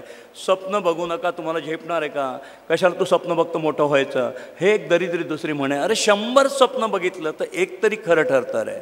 पण एक खरं करायला 100 स्वप्न बघायला पाहिजे. आणि चांगली स्वप्न पडायला दिवसभर कष्ट करून छान झोप लागली पाहिजे. आणि छान झोपेत पडलेलं स्वप्न खरं करायला दुसऱ्या दिवशी ती झोप उडवली पाहिजे आणि कष्ट करायला पाहिजे, तर तुमची ती पण स्वप्न निश्चित पुरी होऊ शकते. संधी साधू व्हा मित्रांनो. संधी ही तुम्हाला कधी अपॉइंटमेंट घेऊन येत नाही. पहाटेच्या साखर झोपेत असतात आणि बारीक कुठेतरी बायकांच्या बांगडीची किणकिण कशी वाजत कुठेतरी ऐकू येते, तुम्हाला ग्रॅब करता आला पाहिजे. मी आयुष्यात कुठलीच संधी नाकारलेली, असंख्य संध्या मी घेतल्या आणि आज व्यवसाय करतो आहे. तर संधी कुठे लपली हे कळणार नाही. कधी तुम्ही संधीला नकारत नका जाऊ. आणि काही झालं तरी अजून एक लक्षात ठेवा, तुमच्या सगळ्यांच्याकडे इथे बसलेल्यांच्याकडे देवाने जन्मजात 2-2 कारखाने तुमच्या मालकीचे दिलेले आहेत. 2-2 कारखाने तुमच्या मालकीचे आहेत. कुठलेच ते? प्रत्येकजण जन्माला घेऊन येताना घेऊन आलेला आहे. एक आहे बर्फाचा कारखाना, डोक्यावर ठेवायला शिका बर्फ, शांत राहा, डोक्यावर ठेवायला शिका बर्फ. दुसरा आहे साखरेचा कारखाना, तुमच्या माझ्या तोंडात साखर असायला पाहिजे. आपण ह्या 2 कारखान्याचे मालक हे विसरून जातो आणि आयुष्यात असंख्य अडचणी करून बसतो. आज काही झालं तरी आपल्याला आई आणि बापाची दोन्हीची माया लागते. पायात काटा टोचला की आपण म्हणतो आई गं, आणि समोर वाघ दिसला की म्हणतो बाप रे. आज दोन्ही हवेत आपल्याला. आदरयुक्त भीती पण पाहिजे, आईची माया पण पाहिजे. त्यामुळे आईवडिलांना मानणं हे खूप अतिशय आवश्यक आहे मित्रांनो. आज आपला रस्ता आपल्यालाच निवडावा लागतं. आपलं शिल्प आपणच तयार करत असतं. कुठल्या शिल्पकाराला तुम्ही विचारलं की एवढा सुंदर तू मूर्ती कशी बनवली रे, तो काय सांगेल तो खरा शिल्पकार असेल तर. हा मी दगड घेतला आणि या दगडातनं ही मूर्ती करताना न लागणारा वेस्टेज असलेला भाग कोरून काढला, उरलं ते सुंदर शिल्प. आपलं आयुष्य असंच आहे. आपलं सुंदर शिल्प करायचं असेल तर आपल्याला न लागणारा भाग आपण हा काढून टाकलाच पाहिजे. आणि मग बघा आयुष्य कसं वेगळं आणि सुंदर तुमचं तयार होईल.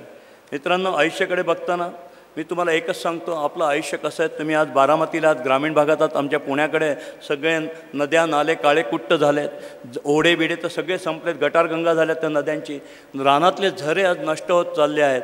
पण तुमचं माझं आयुष्य जे आहे ते रानातल्या झऱ्यासारखं आहे. रानातला झरा कसा निर्मळ असतो, स्वच्छ असतं, आपलं आयुष्य जन्मजात तसंच आहे. रानातला झरा नागमोडी वाहतं. आयुष्य सरळ रेषेतलं आयुष्यात काही दम नाही मित्रांनो.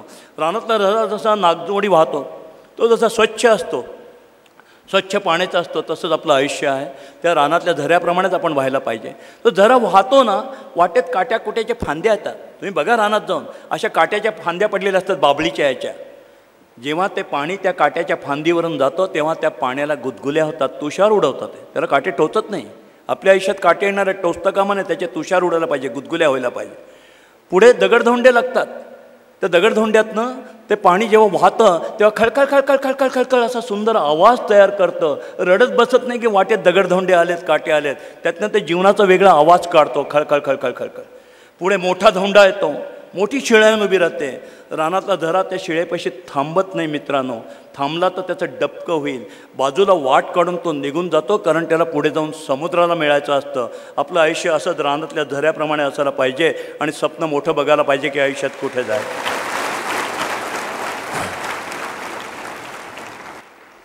स्वप्न मी बघतो माझ्या आयुष्यात. आजही मी 63व्या वर्षी असंख्य काम करतो. आम्ही कन्स्ट्रक्शनमध्ये पुणे, मुंबई, नाशिक, बेंगलोर, चेन्नई, अमेरिकेत आहोत. आम्ही टोयोटाच्या डीलरशिपमध्ये आज भारतातली लार्जेस्ट टेरिटरी, आज 10 शोरूम आणि 6 वर्कशॉप आहेत. पुढच्या वर्षी 20 होत आहेत. आमच्याकडे हिनोची डीलरशिप आहे. त्याच्यानंतर आमच्याकडे मी आत्ता माझ्या मुलाने मोटरसायकल बनवायला मी घेतली आहे. हुशांग नावाची याची कंपनी आहे. त्यावेळेला मी माझ्या मुलाला म्हणलं, मी स्वतःसुद्धा कधी कधी कच खातो, तू कोणाची कॉम्पिटिशन करतो? बजाज, होंडा, हिरो, सुझुकी हे कुठे, आणि तू कुठे DS कुलकर्णी कोरियामधनं एक मोटरसायकल आणतो त्याचं मॅन्युफॅक्चरिंग करतो? तर म्हणलं नाही बाबा, तुम्हीच तर भाषणात शिकवतात. मी करेल कॉम्पिटिशन तर मोठीच करेल आणि मी एक दिवशी मोठा होईल. तर मोठी स्वप्नही बघायला पाहिजे आणि प्रत्यक्ष त्यात धडपडायलाही पाहिजे. त्याकडे भांडवल काही खूप दिलेलं नाही मी, पण तो सुरू करतो आहे. आज मोटरसायकल बनवतो आम्ही. ट्रकची एजन्सी आहे. आज मी 3 कॉलेजेस काढलेत मित्रांनो, प्रॅक्टिकल शिक्षण देणारे. कारण की लेक्चर देतो आणि आपण काय करायचं. मी नाही MBAचं कॉलेज काढलं, इंजिनिअरिंगचं काढलं, D.Edचं काढलं, B.Edचं काढलं, मेडिकलचं काढलं. बिल्डर असल्यामुळे सगळं मला माहिती कसं मिळवायचं, म्हणून मी नाही काढलं. मी फ्रान्सबरोबर गेलो आणि मी म्हणजे माझ्या मिसेसचं हे धोरण आहे. तुम्हाला अजून एक सिक्रेट सांगतो. माझ्या इथे ज्या भगिनी बसलेल्या आहेत, तुम्ही जर आयुष्यात तुम्हाला यशस्वी व्हायचं असेल तर माझे गुरु कोण? माझी आई आणि माझी पत्नी. स्त्रीला जो महत्त्व देतो तोच पुढे जाऊ शकतो. आपल्यापेक्षा जगभर स्त्रिया राज्य करतात. जगभर स्त्रिया राज्य करतात. पुरुष हा सबसिडियरी आहे. भारतामध्येच जरा पुरुष डॉमिनेटिंग जात झाले. पण लक्षात ठेवा, परमेश्वराने त्यांना उपजत 6 सेन्स दिलेला आहे. पहिल्यापासून त्यांचंच राज्य आहे. बघा ना, पहिल्यापासून अर्थ खातं कोणाकडे होतं? देवदत्तांच्याकडे, लक्ष्मीकडे. विद्येचं खातं सरस्वतीकडे, अन्नाचं खातं अन्नपूर्णेकडे, संरक्षणाचं खातं दुर्गेकडे. अशा प्रकारे पूर्वीपासूनही वाटचाल आलेली आहे. आणि माझ्या आयुष्यात जे काही आज मी आहे, अशा प्रकारच्या सगळ्या आयुष्यामध्ये माझ्या मिसेसचा आणि माझ्या आईचा वाटा आहे. आणि जो आपल्या मिसेसला, आईला मानतो, तुम्ही उद्या लग्न करणार, शहाणे असाल तर बायको सांगेल ते ऐका, तुमचं भलं होईल. माझे 3 कॉलेजेस माझ्या मिसेसने सुरू केले, आमचे फ्रान्सचे कॉलेजेस आहेत. 5 वर्षाचा master degree course in animation म्हणजे उंदीर मांजरचं चित्र नाही, रावण कसा बनवायचा. 5 वर्षाचा master degree course gaming industry आज सगळ्या जगात पुढे गेली आहे. पण गेम कसं बनवायचं आहे शिकवायला एकही शाळा कॉलेज जगात नाही आहे. आम्ही ते पुण्यात पहिलं आणलं. मग तुम्ही म्हणाल गेम कोण बनवतं, त्या कंपनीचा R&D डिपार्टमेंट बनवतं. आता ते कॉलेजेस सुरू झालं आहे.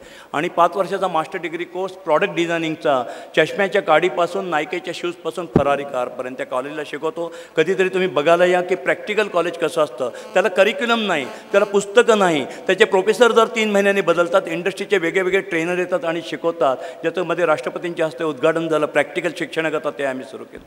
आम्ही शेतकऱ्यांची आत्महत्या थांबाव्या, शेतकऱ्यांना मदत व्हावं एका वेड्या ध्येयाने आम्ही एक लॅपटॉप डेव्हलप केलेला आहे, DSK मोबिलिस नावाचा. आता त्याच्यापुढचं एक आम्ही रोबो तयार केला आहे. तर शेतकऱ्यांचं जेव्हा तुम्ही दूध गोळा करतात तेव्हा ऑन द स्पॉट त्या दुधाचे पैसे त्याला तिथे मिळतील. त्याचं फॅट, त्याचे भेसळ, त्याचं बिल सगळं त्यातनं कळेल, तेही केलं आहे. ट्रॅव्हल कंपनी केलेली आहे. पुढच्या वर्षी हेलिकॉप्टर सर्व्हिसेस सुरू करणार आहेत. अशा असंख्य गोष्टी करताना मी माझ्या घरातले कोणी नाही आणले. आमच्याकडे जातपात धर्म कोणी नाही. जो कष्ट करतो तो माझा भाऊ, तो माझा मुलगा. असे विविध आज 5,000 लोक काम करताना ते बिझनेस करणारे कोण आहेत. तर वेगवेगळे क्षेत्रातले निवडलेले तरुण, तुमच्यातल्या एखाद्याला जर चमकदार दिसला तर मी घेईन. तू जर पैसेवाला नाही आहेस आणि तुझ्याकडे कुठलंही बॅकग्राऊंड बिझनेसचं नाही आहे तर नवी कोरी पाटी ये माझ्याकडे, चल. कष्ट करणार प्रामाणिकपणे ये माझ्याकडे. पैसे माझे, गुडविल माझं, नाव माझं. फायदा झाला तर तुझा, तोटा झाला तर माझा, चल आता लढ. असं करत करत जेवढे व्यवसाय आम्ही एस्टॅब्लिश केलेत, लोकांवर विश्वास टाकावाच लागतो. आणि म्हणून थकून चालणार नाही. कष्ट करून करून आजारी पडलेला मी नाही पाहिला. तुम्ही पाहिला असेल तर बघा, सगळे श्रीमंत कष्ट न करणारे डॉक्टरच्या लाईनीत बाहेर उभे असतात. कष्टकरी कधीच आजारी पडत नाही. त्यामुळे कष्टाला कधीच लाजू नका. आणि काही ना काही स्वप्न धडपडत बघा. मी आजही 63व्या वर्षी मी म्हणतो आहे, मरण्यापूर्वी मी 2 स्वप्न निश्चित बघतो आहे. 2 स्वप्न मी पूर्ण करणार. एक तर जसं कुठल्याही राजकीय माणसाला मुख्यमंत्री किंवा पंतप्रधान होऊशी वाटतं, वकिलाला न्यायाधीश होऊशी वाटतं, डॉक्टरला मोठं सर्जन हॉस्पिटल करूशी वाटतं, तसं आम्हा बिल्डर लोकांची पंढरी आहे मॅनहॅटन, न्यूयॉर्क. आज आम्हाला, माझं नेहमी स्वप्न असतं, अरे पुणे, मुंबई, नाशिक सगळं बांधलं. अमेरिकेत ते मी गेलो आहे, पण अमेरिकेत न्यूयॉर्कला म्हणजे त्या मॅनहॅटनमध्ये मला बांधायचं. मॅनहॅटनच्या शेजारी गेलो आहे. मरण्यापूर्वी हा DS कुलकर्णी 150 मजली बिल्डिंग मॅनहॅटनमध्ये बांधेल आणि मगच मरेल, असंच स्वप्न मी बघ. आणि अस्सल पुणेकर आहे. तुमच्याकडे मिश्किलता पण पाहिजे. आता पुण्याची मजा संपली हो. आता चितळींची बाकरवाडी लगेच मिळते. पूर्वी मिळत नव्हती ना, तेव्हा कशी मी पटकन मिळवली तो आनंद घ्यायचा. आता ते मिळते पूर्वीची. आमच्या पुण्यातली अजून एक तुम्हाला म्हणजे ज्या मिसळीची चव असायची, त्या मिसळवाले पण संपले, आता सेल्फ सर्व्हिस करतात. आणि मग प्रत्येक मिश्किलतातनं सुद्धा काहीतरी असतं. पुण्याची मिश्किलता वेगळी होती. एक तुम्हाला शेवटची गंमत सांगतो आणि संपवतो की पुण्यामध्ये मिसळवाले, पूर्वीचे मिसळवाले 3 होते. वडावाले पुणेकर काही संबंध नाही पुण्यात आणि बटाटे वड्याचा. आता पुणे बदनाम झालं की वडा हा पुण्याचा असतो. आमच्याकडे बेडेकर मिसळ, वैद्य मिसळ आणि जोशांची श्रीकृष्ण मिसळ अशा 3 होत्या. तिन्ही आता गेले. जोशीभाऊ आत्ता वर्षापूर्वी गेले. तुळशीबागेमध्ये एका बोळामध्ये साधं श्रीकृष्ण भुवन नावाचं दुकान आहे, मिसळीचं दुकान आहे. जोशीभाऊ आता वारले. ते गल्ल्यावर असायचे. रत्नागिरीवाले असल्यामुळे चट्ट्यापट्ट्याचा पायजमा, वरती हाफ बनियन, कपाळाला छान गंध, दाढी स्वच्छ केलेली, बनियनमध्ये कुठेही बघलेत पिवळा डाग नाही, एवढा स्वच्छ माणूस गल्ल्यावर बसायचा. त्यांच्या मिसळीचं वैशिष्ट्यच असं की तिथे गेल्यानंतर बरोबर 11:45ला ते सगळी दारं बंद करतात. ते घड्याघड्यांचं दार, पूर्वीचं दुकान. आतमध्ये एक वेळेला 15-16 माणसं बसू शकतात. आतमध्ये छान पाटी आहे. येथे चहा कॉफी मिळणार नाही, कारण चला 1 कप चहा पुणेकर घेणार आणि 3-3 तास बसणार. शरद पवार चुकले का, सोनिया गांधी चुकले का, मनमोहन सिंग चुकले हे सांगायला त्याचा वेळ जातो. त्यामुळे चहा कॉफी मिळणार नाही. आणि पुणेकर नाजूक असल्यामुळे ती पाटी अजूनही तिथं असेल, जाऊन बघा. ही जी गंमत आहे ना, या गमतीतनं व्यवसाय कसा खुलतो बघा. अर्धा प्लेट भजी मिळतील, कारण की त्यांना एका प्लेटमध्ये 6 भजी येतात, त्यांना पचत नाही. मग ते 3-3ची त्यांनी सोय करून ठेवली. अर्धा प्लेट भजी मिळतील. 11:45ला शेवटचं गिराईक आत घेणार, नंतर नाही. आणि त्याची शेवटची वेळ. मी 11:44ला आत गेलो व तिथे मिसळ खाणारा देणारा एकमेकांना अण्णा म्हणतात ते. तिथे मी बसलो. ऑर्डर द्यायचा प्रश्न देत नाही. टेबलवर बसलो. त्यांनी मिसळ आणून ठेवली. जोशी काउंटरवर होतं आहे. जोशीने मला विचारलं, अण्णा. मी म्हटलं काय? नोट कितीची आहे? अजून तर मिसळीचा पहिलाच आमचा खातं. नोट कितीची आहे? मग मी बिल्डर होतो. मी म्हटलं 100ची आहे. बरं म्हणलं. मिसळ खाल्ली आणि त्यांच्या काउंटरला गेलो आणि 10 रुपयाची नोट काढून दिली. त्यांना नाही. म्हटलं काय? 100ची नोट द्या. म्हटलं काय झालं अण्णा? 84.5ची पुडी बांधून ठेवली आहे. परतीची पुडी बांधून ठेवली होती, दुकान बंद करायला होते. त्या मिसळीला चव काय येते? ह्या अशा मिश्किलतीने येते. 4:94ची पुडी बांधली, अर्धा प्लेट भजी मिळतील, चहा कॉफी मिळणार नाही, 11:25 नंतर यायचं नाही. मी अस्सल पुणेकर आहे. मला कधी कधी मिश्किल तर घ्यायची, मी फार कस्टमर ओरिएंटेड करतो, म्हणून मी नेहमी गमतीने म्हणतो हे स्वप्न पूर्ण होईल की नाही मला माहीत नाही. मला पुण्यामध्ये की नाही मस्त पुणेरी पद्धतीचं दुकान काढायचं आहे. मस्तपैकी दुकान, धोतर घालणार, वरती झब्बा घालणार, असा कोट घालणार, टाय नाही घालणार, पायात पुणेरी चपला घालणार, इथं गंध लावणार, वरती टोपी घालणार ना, काँग्रेस चिन्ह RSSची व्यापाऱ्याची टोपी घालणार मी वरती डोक्यावर, आणि मस्तपैकी दुकान काढणार. दुकानसुद्धा कसलं आता दीपक सखाराम आणि मंडळी, दीपक सखाराम आणि मंडळी सोन्या चांदीचे व्यापारी. मला सोन्याचं दुकान काढायचं आहे मरण्यापूर्वी. आणि पुढे कसं चालवायचं आहे, बाळासाहेब तुम्ही या, रंजन काका तुम्ही या, कोणी या, आपलं दुकान 12:30ला बंद होणार, 12:31ला तुम्ही मनमोहन सिंग आले तरी उघडणार नाही, पुणेकर आहे. 12:30 झाले, जेवणाची वेळ झाली, आता दुपारी 4 नंतर या. आता ही मिश्किलतासुद्धा एक वेगळी असते, आणि या मिश्किलतीतनं सुद्धा जीवनाकडे बघताना मिश्किलतेकडे बघा. यातला काही गमतीचा जरी भाग असला मगाचपासून जे काही मी तुम्हाला सांगतो आहे, आणि मग मिश्किलते बघत बघत बघत आपल्याला काय मिळतं याचा विचार न करता जे दिलं आहे ते आपलं. 80 रुपये माझे, 4,000 कोटी माझे नाहीत, या भावनेनं पैशाकडे बघा. मग बघा आयुष्य कसं सुखी समाधानाचं होईल, आनंदाचं होईल. मित्रांनो, खूप काही सांगायचं होतं, जेवढं जमलं तेवढं सांगितलं. आपण खूप मोठे व्हा. नोकरी वाईट असते असं नाही, पण स्वप्न असं बघा की नोकऱ्या वाटणारे माझे हात होतील. देवान दिलेले हात नोकऱ्या वाटण्याकरता दिलेले आहेत, नोकरीची भीक मागण्याकरता नाही, असं एक ठरवा. आज आपण विद्येच्या प्रांगणात बसलात, चांगली संस्था आहे, चांगलं वातावरण आहे, चांगलं शिक्षण आहे तुम्हाला, आणि निश्चित ज्या शिक्षणाचा अजून बाजार झाला नाही अशा संस्थेत तुम्ही बसलेला असल्यामुळे तुमचं भवितव्य उज्ज्वल आहे. भांडवलाची काळजी करू नका, नोहावची कावडी करू नका, फक्त कामाची लाज वाटून देऊ नका. बघा किती मोठे व्हाल. मग जिथे कधी मला भेटाल आठवणीने मला ओळख द्या. तुम्ही एवढे मोठे व्हा की माझी मान दुखेल तुमच्याकडे बघताना. एवढे तुम्ही मोठे व्हा, एवढा मी शुभाशीर्वाद देतो आणि माझं भाषण